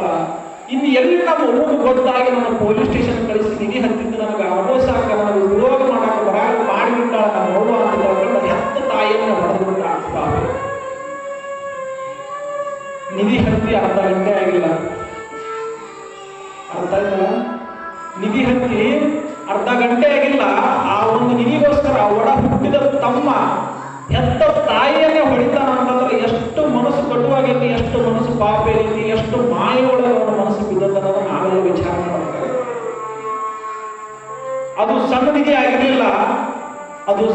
ಆಗಿರಲಿಲ್ಲ, ತಮ್ಮನನ್ನು ಕೊಂದ 9 ತಿಂಗಳ ತನ್ನ ಗರ್ಭದಲ್ಲಿ ಬೆಳೆಸಿ ಹೆತ್ತು ಹೊತ್ತು ಸಾಕಿ ಸಲುಹಿ ಒಂದು ಸುಂದರವಾದ ಸಿರುಪುರದ ಪಟ್ಟಣದಲ್ಲಿ ವಿದ್ಯಾಭ್ಯಾಸ ಮಾಡಿಸಿ ನನ್ನ ಮಗ ಮುಂದೆ ನನ್ನ ಬಾಳಿಗೆ ಬೆಳಕಾಕ ನನ್ನ ಚಂದ ನೋಡ್ಕೊತಾನ ಕಲಿಲಾರ್ದ ದಡ್ಡ ತಪ್ಪು ಒಂದು ಜೀವನ ಹಸ್ತಾನ ಅಂತ ತಿಳ್ಕೊಂಡ ತಾಯಿಯನ್ನೇ ಹೊಡೆದಿಟ್ಟಿದ್ದ ದೊಡ್ಡ ಮಗ. ಇವಂಗ ತಿಳಿಲಾರ್ದಂಗಾಗಿಬಿಡ್ತು ದೊಡ್ಡ ಮಗ. ತಮ್ಮಗೆ ಪಾಲು ಕೊಡ್ಬೇಕಂತ ತಮ್ಮನ ಹೊಡೆದ, ಇನ್ನು ತಮ್ಮನ ಹೊಡೆದಂತ ನಮ್ಮ ತಾಯಿ ಸುದ್ದಿ ಮಾಡಿದಂದ್ರೆ ನಮಗೆ ಇದನ್ನ ಅನುಭವಿಸಕ್ಕಾಗಲ್ಲ, ನಿನ್ನ ಅನುಭವಿಸಕ್ಕಾಗಲ್ಲ ಅಂತ ತಾಯಿನ ಹೊಡೆದ. ಬಣಿವ್ಯಾಗ ಮುಚ್ಚಿಟ್ಟು ಬೆಂಕಿ ಹಚ್ಚಿದ ನೋಡಿ. ಬಣಿವ್ಯಾಗ ಮುಚ್ಚಿಟ್ಟು ಬೆಂಕಿ ಹಚ್ಚಿದ. ಸಂಜೆ ಹೊತ್ತು ದೊಡ್ಡ ಭಾರದ ನಿಧಿ ಹೆಂಗೆ ಎತ್ತಬೇಕು, ಇದನ್ನ ಹೆಂಗೆ ಎತ್ತಬೇಕಂತ ವಿಚಾರ ಮಾಡ್ತಾನ. ಇದನ್ನ ಹೆಂಗಾದ್ರೂ ಮಾಡಿ ನಾವು ಉಪಯೋಗ ಮಾಡಲೇಬೇಕು. ಅವನಿಗೆ ಮತ್ತೆ ಹೆತ್ತ ತಾಯಿಯನ್ನು ಬಂದಾನಂದ್ರೆ ಅದನ್ನ ಅನುಭವಿಸಕ್ಕೆ ಅವನ ಮನಸ್ಥಿತಿ ಎಷ್ಟು ಕೆಟ್ಟದಾಗಿ ಇಳಿದಿರುತ್ತೆ, ಎಷ್ಟು ಕೀಳು ಮಟ್ಟಕ್ಕೆ ಇಳಿದಿರುತ್ತೆ ಅಂತ ವಿಚಾರ ಮಾಡಬೇಕಲ್ಲ. ನೋಡ್ತಾನ ಹೆಂಗೂ ಬಣಿವಿ ಹತ್ತಿ ಬೆಂಕಿ ಹತ್ತಿ ತಮ್ಮ ತಾಯಿ ಸುಟ್ಟು ಭಸ್ಮ ಆಗಿ ಅವ್ರ ಹೂವುಗಳೇ ಸಿಗದಂತೆ ಅವ್ರು ಹೋಗ್ಬಿಟ್ಟಿದ್ರು. ಸಂಜೆ ಹೊತ್ತು ರಾತ್ರಿ ಹೊತ್ತು ಇನ್ನು ದೊಡ್ಡ ನಿಧಿಯನ್ನು ಎತ್ಕೊಂಡು ಹೋಗ್ಬೇಕು, ಏನೋ ಮಾಡಬೇಕು. ಕನಸುಗಳು ಕಾಣ್ತಾ ಹೋದ. ಕನಸುಗಳು ಎಂತ ಕನಸು ಕಾಣಕತ್ತಂದವ, ಈ ನಿಧಿ ತಗೋಬೇಕು, ಅಷ್ಟು ದೊಡ್ಡ ತಗೋಬೇಕು, ಇದು ತಗೋಬೇಕು, ಬಂಗಲೆ ತಗೋಬೇಕು, ಕಾರ್ ತಗೋಬೇಕು, ಅಲ್ಲಿ ಇರಬೇಕು, ಇಲ್ಲಿ ಇರಬೇಕು, ಎಂತ ಭಾಗ್ಯ ಇರಬೇಕು ನೋಡಿ. ಸ್ವಂತ ತಮ್ಮ ತಾಯಿಯನ್ನು ಬಂದು ಆ ನಿಧಿ ಮೇಲೆ ಬಂದು ಕನಸು ಕಾಣಕತ್ತ. ವಿಧಿ ಅನ್ನೋದು ಯಾವುದು ನಮ್ಮ ಕೈಲಿರಲ್ಲ. ವಿಧಿ ಅನ್ನೋದು ಯಾವುದು ನಮ್ಮ ಕೈಲಿರಲ್ಲ. ಈ ಒಂದು ಸಂದರ್ಭದಲ್ಲಿ ಏನಾಗತ್ತಪ್ಪ ಅಂತಂದ್ರ ಅಲ್ಲಿ 4 ಜನ ಕಳೆದು ಬಂದ. ರಾತ್ರಿ ಹೊತ್ತು ಅವ್ನು ವಿಚಾರ ಮಾಡ್ತಾನೆ, ಹೆಂಗೂ ಸಾಗಿಸ್ತೇನೆ ನಾನು ನಿಧಿಯನ್ನ. ಬೆಳಿಗ್ಗೆ ಒಂದು ಸಾಗಿಸೋ ಪ್ರಯತ್ನ ಮಾಡಿದ್ರೆ ಹೆಂಗಿರುತ್ತ? ಈ ನಿಧಿಯನ್ನ ಬೆಳಿಗ್ಗೆ ಸಾಗಿಸಿದ್ರೆ ಎಷ್ಟು ಚೆನ್ನಾಗಿರುತ್ತ. ಯಾಕಂದ್ರೆ ರಾತ್ರಿ ಹೊತ್ತು ಕಳ್ಳಕ್ಕಾಗರ ಒಂದು ನೋವು ನನಗಾಗ್ಬೋದು, ಅವರಿಂದ ನನಗೆ ತೊಡಕಾಗ್ಬೋದು. ಹಾಗಾಗಿ ಇದನ್ನ ಬೆಳಿಗ್ಗೆ ಸಾಗಿಸುವಂತ ಪ್ರಯತ್ನ ನಾನು ಮಾಡ್ತೀನಿ ಅಂದ್ಕೊಂಡು ರಾತ್ರಿ ತಂದಿದ್ದೀನಿ. ದೊಡ್ಡ ಹಂಡೆ ಅಂತದ, ಭಾರವಾದ ಹಂಡೆ, ಒಬ್ಬರಿಗೆ ಹೊರಾಕ್ ಶಕ್ತಿ ಇಲ್ಲ ನೋಡ್ರಿ. ಹೊರಾಕ್ ಶಕ್ತಿ ಇಲ್ಲದನ್ನ ಭಾಗ ಮಾಡಕ್ಕೂ ಅವನು ಬಂದಾನಂತಂದ್ರ ಎಷ್ಟು ಕಟಕ ಇರಬೇಕು ಅಂತ. ಹೊರಾಕ್ ಶಕ್ತಿ ಇಲ್ಲ, ಬೆಳಿಗ್ಗೆ ಹೆಂಗಾರ ಮಾಡಿ ಇದು ಮಾಡ್ಬೇಕು. ಆ ಸಂದರ್ಭದಲ್ಲಿ 4 ಜನ ಕಳೆದು ಬರ್ತಾರೆ. ಯಾಕೆ ಕುಂತಿ ಇಲ್ಲ, ನಮ್ಮ ಫಲ ಇಲ್ಲ. ಅವ್ರೇನು ಅವ್ರು ಮೊದಲೇ ಕಳೆದು. ಇವು ಏನಿಲ್ಲ ವಿದ್ಯಾವಂತ ಬುದ್ಧಿವಂತ ತಾಯಿ ಪ್ರೀತಿ ಇದ್ದವನೇ ಇಷ್ಟು ಕಟಕ ಆಗ್ಯಾನಂತಂದ್ರೆ ಅವ್ರು ಹುಟ್ಟ ಕಳೆದು, ಹುಟ್ಟ ಕಲಿಮರು, ಹುಟ್ಟ ಕಟಕರು. ಅವ್ರಿಗೆ ಗೊತ್ತಾಗಲ್ಲ. ಅವ್ರಿಗೂ ಎಷ್ಟೋ ದಿನದ್ದು ಲಾಭ ಆಗಿರಲ್ಲ, ಕಳತನ ಆಗಿರಲ್ಲ, ಗೊತ್ತಾಗುತ್ತ ಇವ್ರಿಗೆ ಏನೋ ಹಂತದ. ಯಾಕಂದ್ರೆ ರಾತ್ರಿ ಹೊತ್ತು ಯಾರು ಹೊತ್ತಕ್ಕಾಯ್ತ, ಅಲ್ಲೇನು ಬೆಳೆ ಇಲ್ಲ, ಅವೇನು ಹಚ್ಚಿಲ್ಲ. ರಾತ್ರಿ ಯಾಕೆ ಹೊತ್ತಕ್ಕಾಯ್ತಾರ ಅಂತ ನೋಡ್ತಾರ, ಅಬ್ಸರ್ವ್ ಮಾಡ್ತಾರ, ಎಲ್ಲ ತಿಳ್ಕೊತಾರ. ಸಮಯ ಬಂದ್ಬಿಟ್ಟಿತ್ತು ಒಂದು ಎಲ್ಲಿಗೆ, ಈ ಭೂಮಿಯಿಂದ ತಿಳೋದು. ಅವನು ಆ 4 ಜನ ಕಳ್ಳು ಹೊಡೆದು ನೋಡಿ ಸಾಯಿಸಿ ಬಿಟ್ರು. ಅವನು ಸತ್ತ. ನಿಧಿ ಸಿಕ್ಕ 10 ನಿಮಿಷದಲ್ಲಿ ತಮ್ಮ ಸತ್ತ. ಅರ್ಧ ಗಂಟೆ ಒಳಗಾಗಿ ತಾಯಿ ಸತ್ತು. ಮುಂದೆ 4-6 ಗಂಟೆಗಳಲ್ಲಿ ಯಾವ ಮನುಷ್ಯನಿಗೆ ನಿಧಿ ಹತ್ತಿತ್ತು ಅವನೇ ಸತ್ತ. ದುರ್ದೈವ ಎಷ್ಟಿರ್ಬೇಕು ನೋಡ್ರಿ. ನಿಧಿ ಅಲ್ಲಿಂದ ಸ್ವಲ್ಪ ಅಲ್ಲಾಡಿರೋದು, ಎಷ್ಟು ತೋದು ಎಷ್ಟು ಜನ ಬಲಿ ತಗೋದು, ಆಗಲೇ 3 ಜನ ಬಲಿ ತಗೊಂಡ್ಬಿಡ್ತು ನಿಧಿ. ಕಳ್ಳರು ವಿಚಾರ ಮಾಡ್ತಾರಂತ, ನಮ್ಮ ಜೀವನದಾಗ ಇಂಥ ದೊಡ್ಡ ಲಾಭ ನಮ್ಗೆ ಯಾವತ್ತೂ ಆಗಿರಲಿಲ್ಲ, ಇಂಥ ಒಂದು ವೈಭವ ನಾವು ಕೊಂಡಿರಲಿಲ್ಲ. ಇದು ನಮ್ಗೆ ಹೆಂಗ್ ಹತ್ತದ ಅಂತಂದ್ರ ನಮ್ಮ ಜೀವನ ಆಲ್ಮೋಸ್ಟ್ ಸೆಟ್ಲ್ ಆಯ್ತಪ್ಪ ಅನ್ನೋ ಮಟ್ಟಕ್ಕೆ ಬಂದಿರೋದು ಕಳ್ಳರು. ಇದು ನಮಗೆ ಹತ್ತಂದ್ರೆ 4 ಭಾಗ ಆಯ್ತಂದ್ರ ನಾವು ಮುಂದೆ ಕಳ್ಳತನ ಮಾಡೋ ಉದ್ದೇಶ ಏನೈತಿ? ನಾವು ಯಾಕೆ ಕಳ್ಳತನ ಮಾಡ್ಬೇಕು? ನಮ್ಗೆ ಅಂತ ದರ್ದ ಏನೈತಿ? ನಾವು ಕದಿಮರು ಅನಿಸ್ಕೊಳ್ಳೋ, ಕಟಕರು ಅನಿಸ್ಕೊಳ್ಳೋ, ಕಳ್ಳರು ಅನಿಸ್ಕೊಳ್ಳೋ ಅಂತ ದರ್ದ ಆದ್ರೆ ಏನೈತಿ? ಅಷ್ಟು ಬಂಗಾರ ಐತಿ, ಅಷ್ಟು ನಿಧಿ ಐತಿ, ಅಷ್ಟು ವೈಭವ ಐತಿ ಇದರಲ್ಲಿ, ಹಂಡೆಯಲ್ಲಿ, ಈ ಒಂದು ನಿಧಿಯಲ್ಲಿ.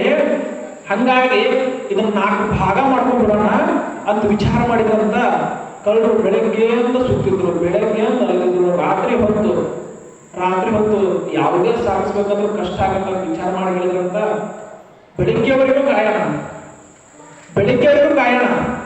ಯಾಕಂದ್ರೆ ರಾತ್ರಿ ಹೊತ್ತು ನಮ್ಗೆ ಯಾವುದೇ ಒಂದು ಸೌಲಭ್ಯ ಇಲ್ಲ ಸಾಗಿಸ್ಕೊಂಡು ಹೋಗಾಗ. ಇದಕ್ಕೆ ಏನಾದ್ರೂ ವ್ಯವಸ್ಥೆ ಮಾಡಿ ಮುಚ್ಚಿ, ಇದಕ್ಕೇನೋ ಬಟ್ಟೆ ಸುತ್ತಿ, ಇದನ್ನೇನೋ ವ್ಯವಸ್ಥಿತ ಪೂರ್ವಕವಾಗಿ ಇಲ್ಲಿಂದ ತೆಗೆದುಕೊಂಡು ಹೋಗೋ ವ್ಯವಸ್ಥೆಯನ್ನು ಮಾಡ್ಕೊಂಡು 4 ಜನ ಕೂತು ಮಾತಾಡಿದಂತ ಸಹಜವಾಗಿ ಅವ್ರಿಗೆ ಗೊತ್ತಿರಲಿಲ್ಲ ನಿಧಿಯನ್ನು ಊಟ ಮಾಡೋಕ್ಕಾಗಲ್ಲ. ನಿನಗೆ ಹೊಟ್ಟೆ ಹಸ್ತದೆ ಅಂತಂದ್ರೆ ನಿನ್ನ ಮುಂದೆ ಎಷ್ಟು ಅಷ್ಟೈಶ್ವರ್ಯ ಇರ್ತಂದ್ರೆ ನಿಧಿಯನ್ನು ತಿನ್ನಕ್ಕಾಗಲ್ಲ, ರೊಕ್ಕ ತಿನ್ನಕ್ಕಾಗಲ್ಲ. ಇದು ಭೋಗಕಾಯ, ಇದು ಭೋಗಕಾಯ. ಮಾಂಸ, ಮಜ್ಜೆ, ರಕ್ತ, ಇವು ಎಲ್ಲ ಇರುವಂಥದ್ದು. ಇದು ಹೊಟ್ಟೆ ಅನ್ನೋದು ಹಸಿವಾಗಿ ಆಗತ್ತಲ್ಲ. ಅಂತ 4 ಜನ ಕಳ್ಳರಿಗೆ ಕೊಂದಿದ್ರು. ಮತ್ತ ರಾತ್ರಿ ಎಲ್ಲ ಆ ನಿಧಿ ಕಾಯಬೇಕು. ಬೆಳಗ್ಗೆ ಇದನ್ನು ಪೂರ್ವ ತಯಾರು ನಡೆಸೋ ಸಂದರ್ಭದಲ್ಲಿ ಸಹಜ ದೇಹಕ್ಕೆ ಅನುಗುಣವಾಗಿ ಏನಾಗಬೇಕು, ಹೊಟ್ಟೆ ಹಸು ಆಗಬೇಕು. ಹಸು ಆಯಿತು. ಹಸುವಾದಂಥ ಸಂದರ್ಭದಲ್ಲಿ ಹೇಳ್ತಾರ, ಇಬ್ರು ಮಾತಾಡ್ಕೊತಾರ, ನಾವಿಬ್ರು ಇಲ್ಲೇ ಇರ್ತೇವೆ, ನಾವು ಇಬ್ರು ಇಲ್ಲೇ ಇರ್ತೀವಿ, ನೀವು ಇಬ್ರು ಹೋಗಿ ಊಟ ಕಟ್ಟಿಸ್ಕೊಂಡ್ಬರ್ರಿ. ಅರ್ಥ ಆಯ್ತಲ್ಲ? ನಾವಿಬ್ರು ಇಲ್ಲೇ ಇರ್ತೇವಿ, ನೀವಿಬ್ರು ಹೋಗಿ ಊಟ ಕಟ್ಟಿಸ್ಕೊಂಡ್ಬರ್ರಿ ಅಂತಂದ ಇಬ್ರು ನಿಧಿ ಹತ್ರ ಹೋಗೋಣಂತ ಇಬ್ಬರನ್ನ ಊರಿಗೆ ಕಳಿಸಿದ್ರು. ಊರಲ್ಲಿ ಎಲ್ಲಾದ್ರೂ ಹೋಗಿ ಊಟ ಕಟ್ಟಿಸ್ಕೊಂಡ್ಬರ್ರಿ ಅಂತ ಅವ್ರು ಹೇಳಿದ್ರಂತ. ನೀವು ಬರ್ಬೇಕಾರ ಊಟ ಮಾಡ್ಕೊಂಡು ಊಟ ತಗೊಂಡ್ಬರ್ರಿ ಅಂದ್ರಂತವ್ರು. ಯಾರು? ನಿಧಿ ಕಾಯೋರು. ಇವ್ರು ಇಬ್ರು ಊರೊಳಗೆ ಬರ್ತಾರ, ಇಬ್ರು ನಿಧಿ ಕಾಯ್ದಿರ್ತಾರ. ನಿಧಿ ಕಾಯ್ದ್ರ ಇಬ್ರು ಇರ್ತಾರಲ್ಲ, ಅವ್ರು ಅಡ್ಕೊಂಡ ಅವ್ರು ವಿಚಾರ ಮಾಡಕತ್ತಾರಂತ. ಅವ್ರು ನಮ್ಗೆ ಊಟ ತಂದು ಕೊಡ್ಲಿ, ಕೊಟ್ಟ ಕ್ಷಣಕ್ಕೆ ಅವ್ರು ಮಾಡ್ಕೊಳ. 4 ಪಾಲಾದ್ರೂ ಸೂಕ್ತ ಆಗಲ್ಲ, ಇದು 2 ಪಾಲಾದ್ರೂ ಸೂಕ್ತ ಅಂತ ಇವ್ರು ಮಾತಾಡ್ಕೊಂಡ್ರ. ಯಾರು? ನಿಧಿ ಕಾಯೋರು. ನೋಡ್ರಿ, ನಿಧಿ ಎದ್ದೈತಿ ಮ್ಯಾಗ, ಕುಂಟೆ ಗಂಟಿ ಮ್ಯಾಗ ಬಂದೈತಿ. ತನ್ನ ಸ್ಥಾನವನ್ನ ಅಳ್ಳಾಡಿಸಿಲ್ಲ. ಆಲ್ರೆಡಿ 7 ಜನದ ಜೀವದ ಜೊತೆ ಆಟ ಆಡಕ್ಕೆ ಸಿದ್ಧ ಆಗೈತಿ. 3 ಜೀವದ ತೋಗ್ಬಿಟ್ಟೈತಿ, ಇನ್ನು 4 ಜನದ ಜೀವದ ಜೊತೆ ಆಟ ಆಡಕ್ಕೆ ರೆಡಿ ಆಗಿರ್ತಾರೆ. ಇವ್ರು ಹಿಂಗ್ ವಿಚಾರ ಮಾಡಕತ್ರ ಊರಿಗೆ ಊಟ ತರಕ ಬಂದಿದ್ರು ಇನ್ನಿಬ್ರು. ಅವ್ರು ವಿಚಾರ ಮಾಡಕತ್ತಾರಂತ. ಏನ್ ವಿಚಾರ ಮಾಡಕತ್ತಾರಂದ್ರ, ನಾವು ಊಟ ಮಾಡೋಣ, ಆದ್ರೆ ಅವ್ರಿಗೆ ಊಟ ತಗೊಂಡು ಹಾಕ್ಯವಲ್ಲ, ಅವ್ರಿಗೆ ಏನು ಊಟ ತಗೊಂಡು ಹಾಕ್ಯವಲ್ಲ, ಆ ಊಟ ತಗೊಂಡು ಹೋದಾಗ ಅದನ್ನ ಹಂಗ ತಗೊಂಡು ಹೋಗೋದು ಬೇಡ, ಅದಕ್ಕೆ ವಿಷ ಹಾಕೊಂಡು ಹೋಗೋಣ ಅಂತಂದ್ರು. ಹೆಂಗೈತಿ ನೋಡಿ, ಊಟ ಮಾಡೋದರೆ ಮಾಡೋಣ ನಾವು, ಅವ್ರು ಇಟ್ಕೊಂಡು ಊಟದಾಗ ವಿಷ ಹಾಕೊಂಡ ತಗೊಂಡು ಅಂತಂದ್ರು. ಆಯ್ತು, ಎಲ್ಲ ಪ್ರಕಾರ ಇವ್ರ ಸಿದ್ಧತೆ ಇವ್ರು ಮಾಡ್ಕೊಂಡ್ರು.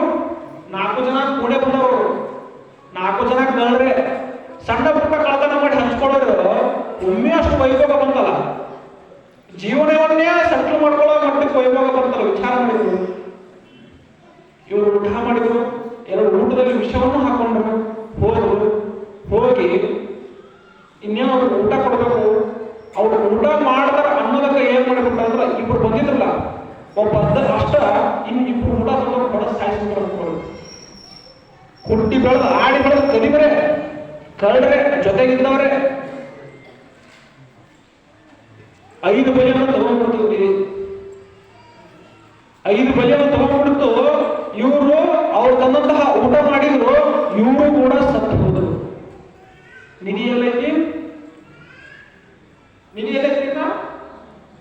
ನಿಧಿ ಅಲ್ಲೇ. ಮನದ ಮುಂದಣ ಆಸೆ ಮಾಯಕಾಡ ಗುಹೇಶ್ವರ. ನಾವು ಜೀವನದಾಗ ಹೆಣ್ಣಂತಂದ್ರ ಚಿಂತಿ ಮಾಡಿ ಇಲ್ಲಿ ಬಂದ್ಬಿಡ್ತೇವೆ. ಜೀವನ ಬಹಳ ಸುಂದರ. ಅದಕ್ಕೆ ಹೇಳ್ತಾನ ಅಲ್ಲಮ್ಮ, ಆಸೆಯನ್ನು ಬಿಟ್ಟು ನೀವು ಕೊಡ್ರಿ, ನೀವು ಮಾಡುವಂತ ಎಲ್ಲ ಸಂಕಲ್ಪಗಳು, ಎಲ್ಲ ಕಾರ್ಯಗಳು ಸಿದ್ಧಿ ಆಗ್ತಾವ ಅಂತ. ಜೀವನ ಅನ್ನೋದು ಬಹಳ ಸುಂದರ. 10ಕ್ಕೆ ಹಾಕಿ, 20ಕ್ಕೆ ನಕ್ಕಿ, 30ಕ್ಕೆ ಮುರುಕ, 40ಕ್ಕೆ ನಾಚಿಕೆ, 50ಕ್ಕೆ ಅರಿವು, 60ಕ್ಕೆ ಮರಿವು, 70ಕ್ಕೆ ಕಾಯಿಗೆ, 80ಕ್ಕೆ ಗೂಗಿ, 90ಕ್ಕೆ ಬಾಗಿ, 3ಕ್ಕೆ ಕತ್ಕೊಂಡು ಹೋಗಿ. ಇಷ್ಟೇ ಜೀವನ. ಇದು ಹೊರತು ನಾವೇನೋ ಆಸೆ ಪಡ್ತೀವಿ, ಏನೋ ಮಾಡ್ತೀವಿ, ನಮ್ಮ ಗುಣ ಇಷ್ಟ ಅಂತ ಬರೆದಿರುತ್ತೆ. ಹಾಗಾಗಿ ನಾವು ಅಲ್ಲವನನ್ನು ತಿಳ್ಕೊಬೇಕಾದ್ರೆ, ಅಲ್ಲವನನ್ನು ಅರಿತುಕೊಳ್ಬೇಕಾದ್ರೆ, ಅಲ್ಲವನ ಬಗ್ಗೆ ನಾವು ಸಂಪೂರ್ಣವಾದ ಒಂದು ಚಿತ್ರಣವನ್ನು ಕಾಣಬೇಕಾದ್ರೆ ನಾವು ಎಲ್ಲವೂ ನನ್ನದಲ್ಲ. ಹಾಗಾಗಿ ಆ ಒಂದು ಭಾವನೆಯಿಂದ ಕುತ್ಕೊಂಡ್ರೆ ಮಾತ್ರ ಸಾಧ್ಯ ಅಲ್ಲವನ್ನು ತಿಳ್ಕೊಳ್ಳೋದು. 10ಕ್ಕೆ ನೋಡಿ ಹುಡುಗರು ಎಲ್ಲ ಓಡಾಡ್ತಾರೆ, ನೋಡಿ ಎಲ್ಲ ಹಾಕಿದ್ದಂಗೆ ಆ ಕಡೆಯಿಂದ ಈ ಕಡೆ, ಈ ಕಡೆಯಿಂದ ಆ ಕಡೆ. 20ಕ್ಕೆ ನಕ್ಕಿ ಅಂದ್ರೆ ವಯಸ್ಸಿನ ಹುಡುಗರು, ಟೀನೇಜ್ ಅಂತ ನೋಡ್ರಿ, ಟೀನೇಜ್. ಅವ್ರು ನೀವು ಬೇಕಾದ್ರೆ ಹೇಳ್ರಿ, ಮದುವೆ ಏನಂದ್ರೆ ನೋಡಿ ನಗ್ತಾರ ಅವರು, ನೀವು ಬೇಕಾದ್ರೆ ಹೇಳ್ರಿ ಅಂತಾರೆ. 20 80 ವಯಸ್ಸಿನ ಮುಂದೆ ಕೇಳಿದ್ರು ನಾವು ಅಜ್ಜಾಗ, ಅಜ್ಜ ಮದುವೆ ಏನಂತ ಕೇಳ್ರಿ, ನನಗೆ ಯಾರು ಕೊಡ್ತಾರೆ ಗುಣ ಅಂತ. ಅವೇನು ಬೇಡ ಅನ್ನಲ್ಲವ, ಕೊಟ್ರೆ ಆಗವ, ನನಗೆ ಯಾರು ಕೊಡ್ತಾರೆ ಗುಣ ಅಂತ. ಹಂಗ 30ಕ್ಕೆ ಮುರುಕ ಅಂತಂದ್ರ ಮದುವೆ ವಯಸ್ಸು, 40ಕ್ಕೆ ನಾಚಿಕೆ, ನಾ ಏನ್ ಮಾಡಿದೆ ಏನಿಲ್ಲ, ಏನು ತಿಳ್ಕೊಬೇಕಾಗಿತ್ತು ಏನು ತಿಳ್ಕೊಳ್ಳಿಲ್ಲ, ದುಡಿಲಿಲ್ಲ, ಮದುವೆ ಆದ ಮಕ್ಕಳು ನಾಚಿಕೆ, ಅದು 50 ಕರಿವು ಬರ್ತದೆ. ನಾನು ಮದುವೆಯಾಗಿ ಮಕ್ಕಳನ್ನು ಪಡ್ಕೊಂಡೆ, ನಾ ಏನ್ ಮಾಡಿದೆ ಏನಿಲ್ಲ, ನನಗೆ ಈ ಬುದ್ಧಿ ಬರೋದು 50 ವರ್ಷ ಗೊತ್ತಾಗುತ್ತೆ. 60ಕ್ಕೆ ಮರಿವು ಕೇಳಿದಿಲ್ಲ, 60 ವಯಸ್ಸಾದ ತಕ್ಷಣ 60 ಕೊಡ್ಬೇಕು ಮರಿವಿಸ್ಕೊ. 70 ವರ್ಷ ಆದ್ರೂ ಮಾತಾಡ್ಸಕ್ಕಾಗಲ್ಲ. ಹೆಂಗ್ ಮಾಡ್ತಾರ ಸುಮ್ಕ ಸಿಗ್ತವ್ರು. ಮತ್ತೆ 70 ವರ್ಷ ಆಯಿ ಅದ್ರೊಳಗೆ ಹಸಿಕಾಗ ಹೋಗ್ರಿ. 70 ಅಂದ್ರೆ ಒಟ್ಟು ಎಲ್ಕಾದ್ರೂ ಸಿಗ್ತದೆ ಕಾಯಿಗೆ. ನಂಗೆ 80ಕ್ಕೆ ಹೋಗಿ ಅಂದ್ರೆ ಏನ್ರಿ ರಾತ್ರಿ ನಿಂತಿರ್ತಾರ 80 ವಯಸ್ಸಾದವ್ರಿಗೆ ರಾತ್ರಿ ಒಬ್ಬೊಬ್ಬರೇ ಅದು ಬಂದು ಬಿಡೋದು. 90ಕ್ಕೆ ಬಾಗಿ ನೋಡ್ಕೊಂಡು ಹೊತ್ಕೊಂಡು ಹೋಗಿ. ಇಷ್ಟೇ ಜೀವನ. ಹಾಗಾಗಿ ನಮ್ಮ ಜೀವನ ಹೆಂಗಿರ್ಬೇಕಂದ್ರೆ ಸುಂದರವಾಗಿರ್ಬೇಕು. ಎಲ್ಲ ಚಿಂತೆಗಳಲ್ಲಿ ನಿರಾಳವಾಗಿ ಎಲ್ಲ ನಿನ್ನದೇಪ ದೇಶ, ಎಲ್ಲ ನಿನ್ನದೇಪ ರೂಪೇಶ ಅಂತ ಅನ್ಕೊಂಡು ಅಲ್ಲಮನನ್ನ ತಿಳಿಯುವಂಥ ಪ್ರಯತ್ನವನ್ನು ನಾವು ನೀವು ಮಾಡೋದು ಕೂಡ ಮಾಡೋಣ ಅಂತ ಅಭಿನವ ರುದ್ರಮುನಿ ಸ್ವಾಮಿಗಳು ಅನೇಕ ಪ್ರವಚನ ವೇದಿಕೆಯನ್ನು ಅವರು ಅನುಪಸ್ಥಿತಿಯಲ್ಲಿ ನಾನು ನಿಭಾಯಿಸಿದ್ದೇನೆ. ಆದರೂ ಈ ಒಂದು ಪುರಾಣ ಮಹಾ ಕಾರ್ಯಕ್ರಮ ಅಂದಾಗ ಸ್ವಲ್ಪ ನನಗೂ ಒಳಗಾಯಿತು. ಯಾಕಪ್ಪ ಅಂದ್ರೆ ಪ್ರವಚನಕ್ಕೂ ಪುರಾಣಕ್ಕೂ ತುಂಬಾ ಡಿಫ್ರೆನ್ಸ್ ಇದಾವೆ. ಪ್ರವಚನ ಅಂದ್ರೆ ಏನೋ ಹೇಳ್ಬೋದು, ಹೆಂಗಾದ್ರೂ ಹೇಳ್ಬೋದು, ಜೀವನದ ಮೌಲ್ಯವನ್ನು ತಿಳಿಸ್ಬೋದು. ಪುರಾಣ ಅಂದ್ರೆ ಆ ಶರಣರ ಜೀವನವನ್ನ ಸಂಪೂರ್ಣ ಚಿತ್ರಣವನ್ನ ಇಡೋ ಪ್ರಯತ್ನ ಅಂತ ಮಾಡೋದು. ಹಾಗಾಗಿ ನನಗೆ ಖುಷಿಯಿಂದ ಮತ್ತು ಹೆಮ್ಮೆಯಿಂದ ಏನಪ್ಪಾ ಅಂತಂದ್ರೆ ಖರ್ಚಿನ ವೇದಿಕೆ, ಪುರಾಣದ ವೇದಿಕೆ ನನ್ನ ಜೀವನದ ಮೊದಲ ವೇದಿಕೆ ಅಂತ ಹೇಳೋದು ತುಂಬಾ ಖುಷಿ ಮತ್ತು ಹೆಮ್ಮೆ ಆಗುತ್ತೆ. ಹಾಗಾಗಿ ಇವತ್ತು ಅಲ್ಲಮನ ಆಸೆಯ ಒಂದು ಪೀಠಿಕೆಯನ್ನ ನಿಮ್ಮ ಮುಂದೆ ಪ್ರಸ್ತುತಪಡಿಸಿದ್ದೇನೆ. ನಾಳೆ ದಿನ ಅಲ್ಲಮನ ಕೈಯಲ್ಲಿ ಅನಿಮಿಷ, ಕೊಗ್ಗಯ್ಯ, ಬಸವಣ್ಣ, ಅಕ್ಕ, ಮುಕ್ತಾಯಕ, ಜಗನ್ನ, ಸೊಲ್ಲಾಪುರದ ಸಿದ್ದರಾಮ, ಕೇಳಿದ್ರಲ್ಲ ಮಲ್ಲೈ ನೋಡೋಣಲ್ಲ ಸಿದ್ದರಾಮ ಈ ಎಲ್ಲ ಮಹಾತ್ಮರು ಅಲ್ಲಮನಿಗೆ ಹೆಂಗೆ ಭೇಟಿಯಾದರು. ಅದರಲ್ಲಿ ಯಾವುದೋ ಒಂದು ವಿಷಯವನ್ನು ತಗೊಂಡು ಪೂಜ್ಯರ ಅಪ್ಪಣೆ ಪಡಿಸಿದಂತೆ ಒಗ್ಗಯ್ಯ ಅಂತ ಒಬ್ಬ ಶರಣ ಬರ್ತಾನ. ಆ ಒಂದು ಶರಣ ಅವನ ಕಾಯಕ, ಅವನು ಪಟ್ಟಂತಹ ಪಾಡುಗಳು, ಅವನ ಕಷ್ಟ ನಷ್ಟಗಳು, ಅವನ ನೋವುಗಳನ್ನ ಅಲ್ಲಮನ ಹೆಂಗೆ ಬಗೆಹರಿಸ್ತಾನ, ಅಲ್ಲಮನ ಅವನ ಜೀವನದಲ್ಲಿ ಬಂದು ಅವನ ಬದುಕು ಹೆಂಗೆ ಬದಲಾವಣೆ ಆಗುತ್ತ ಹೇಳಿದ್ನಲ್ಲ. ಅಲ್ಲಮ ಅಂದ್ರೆ ಹೌದನ್ನೋದು ಅಲ್ಲಮನವ, ಅಲ್ಲ ಅನ್ನೋದು ಹೌದು ಮನವ. ಇದನ್ನು ನೀವು ಶ್ರದ್ಧೆಯಿಂದ ಕೇಳಿದ್ರೆ ನಿಮಗಾಗೋ ಲಾಭ ಏನಪ್ಪಾ ಅಂತಂದ್ರೆ ಜೀವನದಲ್ಲಿ ನೀವು ಅನ್ಕೋತಿರ್ತೀರಿ, ನಾ ಏನೋ ಮಾಡಕ್ ಹೋಗ್ತೀನಿ ನನಗೆ ಯಾವ್ದು ಕೈ ಗೊತ್ತಾಗೋದು. ನೀವು ಅಲ್ಲಮನನ್ನು ಸರಿಯಾಗಿ ಅರ್ಥಕೊಳ್ರಿ, ನೀವು ಯಾವ್ದು ಮಾಡಕ್ಕಾಗಲ್ಲ ನೀವು ಖಂಡಿತ ಮಾಡೇ ಮಾಡ್ತೀರ. ಅದನ್ನ ಅಲ್ಲಮನ ಶಕ್ತಿ ಅಂತ ಹೇಳ್ದ. ಹಾಗಾಗಿ ಶ್ರದ್ಧೆಯಿಂದ ಕೇಳೋ ಉಪಯೋಗಗಳು ಏನಪ್ಪಾ ಅಂತಂದ್ರೆ ಒಂದು ಆಧ್ಯಾತ್ಮಿಕ ಶಕ್ತಿ ನಿಮ್ಮಲ್ಲಿ ಬಂದ್ರೆ ಇನ್ನೊಂದು ಏನಾಗುತ್ತಪ್ಪ ಅಂತಂದ್ರೆ ನಿಮ್ಮ ಒಂದು ವ್ಯಕ್ತಿತ್ವ, ನಿಮ್ಮ ಒಂದು ಚಾರಿತ್ರ್ಯ, ನಿಮ್ಮ ವ್ಯಕ್ತಿತ್ವದ ಬದಲಾವಣೆ ಅಥವಾ ಬೆಳವಣಿಗೆ, ನಾವೇನು ಕ್ಯಾರೆಕ್ಟರ್ ಡೆವಲಪ್ಮೆಂಟ್ ಅಂತ ಇಂಗ್ಲಿಷಲ್ಲಿ ಹೇಳ್ತಿರ್ತೀವಲ್ಲ, ಆ ಒಂದು ಕ್ಯಾರೆಕ್ಟರ್ ಡೆವಲಪ್ಮೆಂಟ್ ನಿಮ್ಮಲ್ಲಿ ಬಿಲ್ಡ್ ಆಗುತ್ತೆ. ನೀವು 4 ಜನಕ್ಕೆ ಹೇಳುವಂತ ಒಂದು ಸ್ವಭಾವವನ್ನು ರೂಢಿಸ್ಕೊಳ್ತೀರ. ಹಾಗಾಗಿ ಅಲ್ಲಮನನ್ನ ಕುರಿತಾದಂತಹ ಜೀವನಗಳನ್ನ ನೀವು ಮೌಲ್ಯಗಳನ್ನು ಬೆಳೆಸ್ಕೊಳ್ರಿ. ಯಾಕಂದ್ರೆ ಅನೇಕ ಪ್ರವಚನಗಳನ್ನು ಕೇಳ್ತೀವಿ, ಅನೇಕ ಪುರಾಣಗಳನ್ನು ಕೇಳ್ತೀವಿ. ಕೇಳೋದು ಇಂಪಾರ್ಟೆಂಟ್ ಅಲ್ಲ, ಕೇಳಿದ ಮೇಲೆ ಒಂದು ಇಡೀ ಪುರಾಣದಲ್ಲಿ, ಒಂದು ಇಡೀ ಪ್ರವಚನದಲ್ಲಿ ಒಂದು ಅಂಶ ಇವತ್ತು ಕೇಳಿದೇನಂದ್ರೆ, ಇವತ್ತಿನ ಯಾವುದಾದ್ರೂ ಒಂದು ಅಂಶ ನಮ್ಮ ಜೀವನಕ್ಕೆ ಅಡಾಪ್ಟ್ ಮಾಡ್ಕೊಂಡ್ರೆ ನಮ್ಮ character day by day develop ಆಗುತ್ತೆ.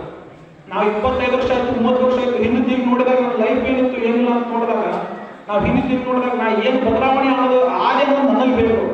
ನನ್ನ ವ್ಯಕ್ತಿತ್ವ ಏನು ಬದಲಾವಣೆ ಆಯಿತು, ಆ ಗ್ರಾಫ್ ಏನಾಯ್ತು ಅನ್ನೋದು ನಾವೇ ಒಂದು ಕ್ಯಾಲ್ಕುಲೇಟ್ ಮಾಡಬೇಕು. ಅಂತಹ ವ್ಯಕ್ತಿತ್ವಗಳನ್ನು ನಾವು ನೀವು ಈ ಒಂದು ಪ್ರವಚನ, ಪುರಾಣ, ಆಧ್ಯಾತ್ಮಿಕ ರೀತಿಯಲ್ಲಿ ಬೆಳೆಸೋಣ ಅಂತ ನಾನೊಂದೆರಡು ನುಡಿಗಳನ್ನು ಪೂಜೆ ಪುಸ್ತಕದಲ್ಲಿ ಎಲ್ಲರಿಗೂ ಶ್ರಮಿಸೋಣ.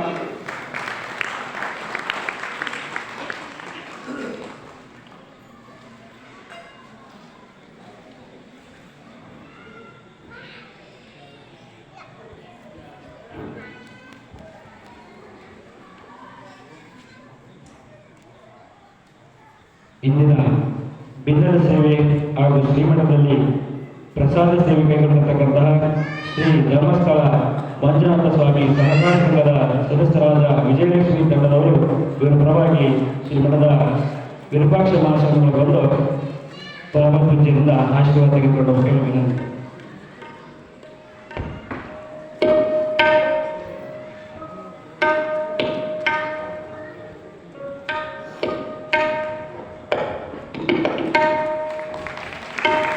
ಹಾಗೆ ನಾಳಿನ ಒಂದು ಭಿನ್ನದ ಸೇವೆ ಹಾಗೂ ಶ್ರೀಮಠದಲ್ಲಿ ಪ್ರಸಾದ ಸೇವೆ ಕೈಗೊಂಡಿರ್ತಕ್ಕಂಥವರು ಶ್ರೀ ಮಾಡಿಗೇರಿ ಮುದೇಗೌಡ ಇವರು ವಹಿಸಿಕೊಂಡಿದ್ದಾರೆ.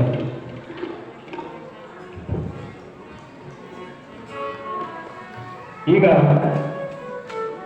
LIC ಮ್ಯಾನೇಜರ್ ಆದ ಇಬ್ರಾಹಿಂ ಸಾಹೇಬ್ ಶಿರೂಪ ಇವರು ಬಂದು ಪರಮ ಪೂಜ್ಯರಿಗೆ ಮಾಲಾರ್ಪಣೆ ಮಾಡಬೇಕೆಂದು ವಿನಂತಿ.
ಈಗ ಇಬ್ರಾಹಿಂ ಸಾಹೇಬ್ LIC ಮ್ಯಾನೇಜರ್ ಶಿರೂಪ ಇವರು LIC ಅಂದರೆ ಭಾರತೀಯ ಜೀವ ವಿಮಾ ಬಗ್ಗೆ ಸಂಕ್ಷಿಪ್ತವಾದ ಮಾಹಿತಿ ನಿಮಗೆ ತಿಳಿಸುತ್ತಿದ್ದಾರೆ. ದಯಮಾಡಿ ಇಬ್ರಾಹಿಂ ಸಾಹೇಬ್ LIC ಮ್ಯಾನೇಜರ್ ಬಂದು LIC ಅಂದರೆ ಭಾರತೀಯ ಜೀವ ವಿಮಾದ ಬಗ್ಗೆ ಸಂಕ್ಷಿಪ್ತವಾದ ಮಾಹಿತಿಯನ್ನು ತಮಗೆ ತಿಳಿಸಿಕೊಡಲಿದ್ದಾರೆ.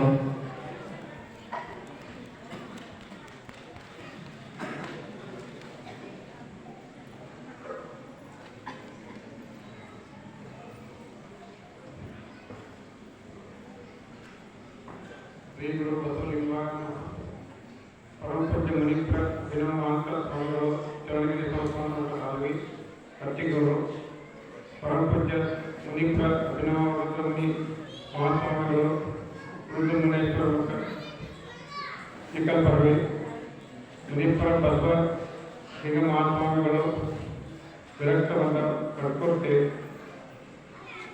ಪೂಜ್ಯ ಶ್ರೀ ಅನ್ನದಾನೇಶ್ವರ ಮಹಾಸ್ವಾಮಿಗಳು ಚಿಕ್ಕಲ್ಪರ್ವಿಯವರ ಪಾದಾರ ನಮಸ್ಕಾರಗಳು. ಎಲ್ಲ ಗುರುವೃಂದಗಳ ನಮಸ್ಕಾರ ಮಾಡ್ತಾ ಮತ್ತು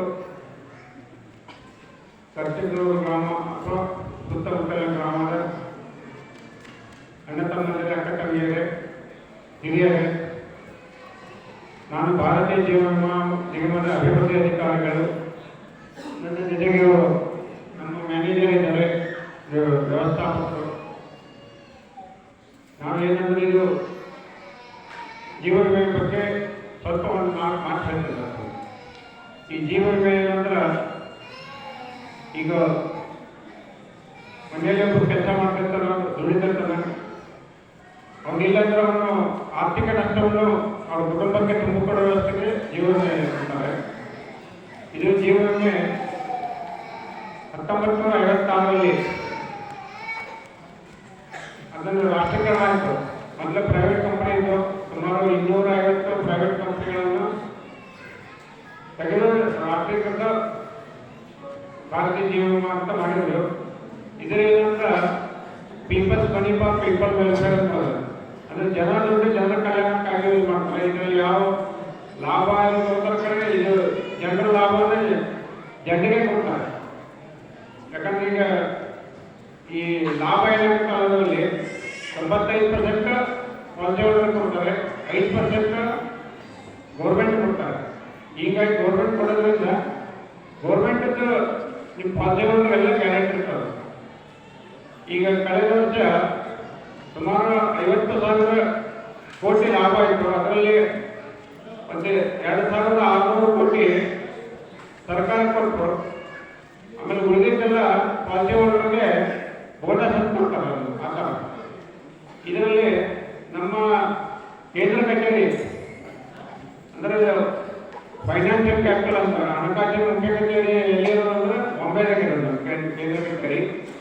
ಅದನ್ನು ಬಿಟ್ಟು ನಮ್ಮಲ್ಲಿ 8 ವಲಯ ಕಚೇರಿಗಳು ಭಾರತದಲ್ಲಿ 8 ವಲಯ ಕಚೇರಿಗಳು. ಅದರಲ್ಲಿ ನಮ್ಮ ವಲಯ ಬರೋದು ದಕ್ಷಿಣ ಮಧ್ಯ ವಲಯ ಇದೆ, ಸೌತ್ ಸೆಂಟ್ರಲ್ ಝೋನ್ ಅಂತ.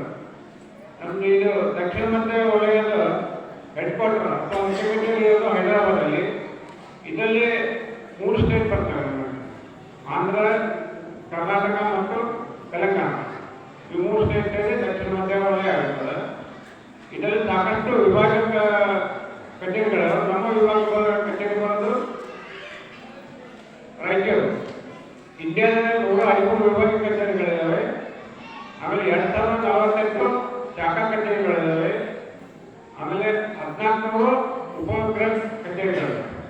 ಇದು ನಮ್ಮ ಭಾರತೀಯ ಜೀವನದ ಸ್ಟ್ರೆಂತ್ ಇರ್ತದೆ.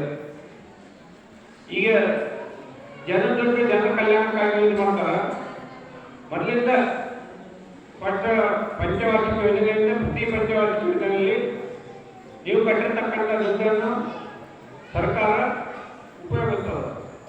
ಯಾಕಂದರೆ ಇದು ರೋಡಿಗಾಗಲಿ ಅಥವಾ ನೀರಾವರಿ ಇದಕ್ಕಾಗಲಿ ಅಥವಾ ವಿದ್ಯುತ್ ಜಾಗಕ್ಕಾಗಲಿ ಇದೆಲ್ಲ ನಿಮ್ಮ ಹಣವನ್ನು ಅದಕ್ಕೆ ತೊಡಗಿಸ್ತದೆ. ಹೀಗಾಗಿ ಇದು ಏನಂದ್ರೆ ಜನರ ದುಡ್ಡು ಜನರ ಉದ್ಧಾರಕ್ಕಾಗಿ ಅದನ್ನು ನಮ್ಮ LIC ಉದ್ದೇಶ ಅದನ್ನು ಮಾಡ್ತಿದ್ದಾರೆ. ಇದರಲ್ಲಿ ನಮ್ಮಲ್ಲಿ ಬಹಳಷ್ಟು ಪಾಲಿಸಿಗಳು ಆಲ್ಮೋಸ್ಟ್ ಎಲ್ಲ 0 ಏಜ್ನಿಂದ ಅರೌಂಡ್ 70-80 ವರ್ಷಗಳ ವಯಸ್ಸಿನವರೆಗೂ ಪಾಲಿಸಿಗಳು ಬೇರೆ ಬೇರೆ ಬೇರೆ ಬೇರೆ ಅವರ ಅವಶ್ಯಕತೆ ತಕ್ಕಂತೆ ಪಾಲಿಸಿಗಳು. ಸಣ್ಣ ಮಕ್ಕಳಿಗೆ ಎಜುಕೇಷನ್ ಪ್ಲಾನ್, ಶಿಕ್ಷಣಕ್ಕೋಸ್ಕರ ಇದಾವೆ. ಹೆಣ್ಮಕ್ಕಳಿಗೆ ಮದುವೆಗೋಸ್ಕರ ಇದಾವೆ. ಮಹಿಳೆಯರಿಗೆ ಬೇರೆ ಪ್ಲಾನ್ ಇದಾವೆ. ಆಮೇಲೆ ಮನಿ ಬ್ಯಾಕ್ ಪ್ಲಾನ್ ಇರ್ತದೆ. ಇವೆಲ್ಲ ಬಿಸ್ನೆಸ್ ಮಾಡೋರು, ವ್ಯಾಪಾರ ಮಾಡೋರು ಅವರಿಗೆ ಲಾಭವಂತ ಮನಿ ಬ್ಯಾಕ್ ಪ್ಲಾನ್ ಇದಾವೆ. ಆಮೇಲೆ ಗೋಲ್ ಲೈಫ್ ಪ್ಲಾನ್ ಅಂತ ಜೀವಾವಧಿ ಪೂರ್ತಿ 100 ವರ್ಷದವರೆಗೂ ಇನ್ಶೂರೆನ್ಸ್ ಇರ್ತದೆ ಅಂತ ಪ್ಲಾನ್ ಕೂಡ ಇದಾವೆ. ಆಮೇಲೆ ಒಂದೇ ಸಲ ಕಟ್ಟಂಥವು ಸಿಂಗಲ್ ಪ್ರೀಮಿಯಂ ಪ್ಲಾನ್ ಕೂಡ ಇದಾವೆ. ಅದೆಲ್ಲ ಬಗ್ಗೆ ನಿಮಗೆ ನಿಮ್ಮ ಗ್ರಾಮದ ಪ್ರತಿನಿಧಿಯಾದಂಥ ಎಲ್ಲರೂ ನಿಮ್ಮ ಬಗ್ಗೆ ಹೇಳ್ತಾರೆ. ಯಾವಾಗ ನೀವು ಕೇಳಿದಾಗ ಅವರಿಗೆ ಎಲ್ಲರೂ ಕೂಡ ಅವರು ಕೂಡ ಒಬ್ಬರು ಹಿರಿಯ ಮತ್ತು ಅನುಭವಸ್ಥ ಪ್ರತಿನಿಧಿ ಆಗಿದ್ದಾರೆ. ಈಗ ನಂದು ಏನಂದ್ರೆ ಇದು ಪ್ರತಿಯೊಬ್ಬರು ಒಂದು ಭೀಮಾ ಗ್ರಾಮ ಮಾಡಿದ್ರೆ ಚೆನ್ನಾಗಿರುತ್ತೆ ಅಂತ ನನಗೆ ಅನಿಸುತ್ತದೆ. ಯಾಕಂದ್ರೆ ನಾವು ಮೊದಲೆಲ್ಲ ಕೆಲವೊಂದು 7-8 ವರ್ಷದಿಂದ ಭೈರಪ್ಪನ ಭೀಮಾ ಗ್ರಾಮ ಮಾಡಿದ್ವಿ. ಈಗ ರೀಸೆಂಟ್ ಆಗಿ ಕೊಚ್ಚಿಗೆರೆ ಕೂಡ ಭೀಮಾ ಗ್ರಾಮ ಇದಾಗಿರುತ್ತೆ, ಅದು ಕೂಡ ಅನೌನ್ಸ್ ಮಾಡ್ತಾರೆ. ಅಲ್ಲಿ 150 ಇದಾವೆ ಭೀಮಾ ಗ್ರಾಮಕ್ಕೆ. ಅದೇ ಥರ ಇದೆ ಭೀಮಾ ಗ್ರಾಮ ಬಗ್ಗೆ ಹೆಚ್ಚಿನದನ್ನು ನಮ್ಮ ಮ್ಯಾನೇಜರ್ ಹೇಳ್ತಾರೆ. ಅದಕ್ಕೆ ನಾ ಹೇಳೋದು ನಿಮ್ಮಲ್ಲಿ ಇರುವಂಥ ಪ್ರತಿಯೊಬ್ಬರು ಕೂಡ ಪಾಲಿಸಿ ಮಾಡಿ ನಿಮ್ಮ ಕುಟುಂಬಕ್ಕೆ ಸಹಾಯ ಮಾಡಬೇಕು. ಅದೇ ರೀತಿ ಇದಕ್ಕೆ ನಿಮ್ಮ ಕಟ್ಟಿಗಳು ಗ್ರಾಮನ ಒಂದು ಭೀಮಾ ಗ್ರಾಮ ಮಾಡಬೇಕಂತ ಕೇಳ್ಕೊತೀನಿ. ಈಗ ನಮ್ಮ ಮ್ಯಾನೇಜರ್ ಹೆಸರ ಬಗ್ಗೆ ಮಾತಾಡ್ತಾರೆ.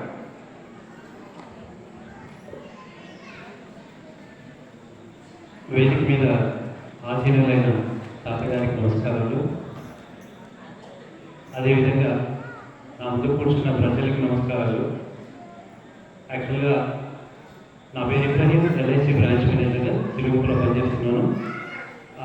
నేను ఆంధ్ర నుంచి వచ్చాను. కన్నడ అంత స్వచ్ఛంగా రాదు, అయినా నేను కన్నడ మీకు మాట్లాడి వినిపించాలనే ఉద్దేశంతో కొంచెం భాషణ చేస్తున్నాను.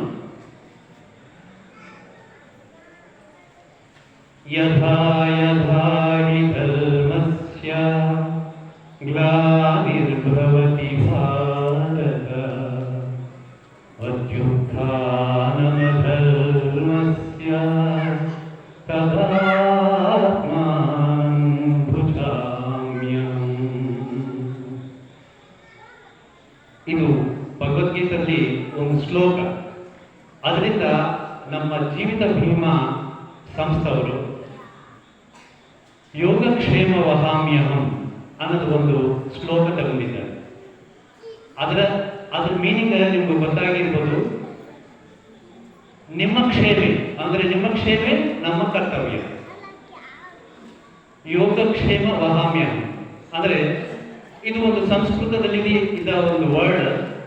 ಈ ವರ್ಡ್ದಲ್ಲಿ people's money for people's welfare ನಮ್ಮ ಅಭಿವೃದ್ಧಿ ಅಧಿಕಾರಿಗಳು ಹೇಳಿದ್ದಾರೆ.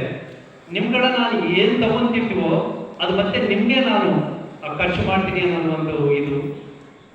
ಅದು ಮೊದಲಿಂದ ಪ್ರೀವಿಯಸ್ ಪೀರಿಯಡ್ ಇಂದ ಮೊದಲಿಂದ ನಿಮ್ಗೆ ಅದು ಗೊತ್ತಾಗಿದೆ. ಈಗ ಇದು ಒಂದು ಸಂಸ್ಥಾಗಿ ಬಂದಿದೆ. ಅದನ್ನ ಮುಂಚೆ ನಾವು ಅಕ್ಕ ಬಗಲಾಗಿದ್ದವರಿಗೆ ನಾವು ಹೆಲ್ಪ್ ಮಾಡ್ತಾ ಇದ್ವಿ. ಬಗಲವರಿಗೆ ಏನ್ ಬೇಕೋ ನಾವು ಕೊಡ್ತಾ ಇದ್ವಿ, ಅವ್ರ ಕಡೆ ಏನಿದ್ವೋ ನಾವು ತಗೊಳ್ತಾ ಇದ್ವಿ. ಅದೇ ರೀತಿ ಈಗ ನಮ್ಮವರು ಒಂದು ಫೈನಾನ್ಷಿಯಲ್ ಕಾರ್ಪೊರೇಷನ್ ಇದು ಮಾಡಿಸ್ಬಿಟ್ಟಿದ್ದಾರೆ.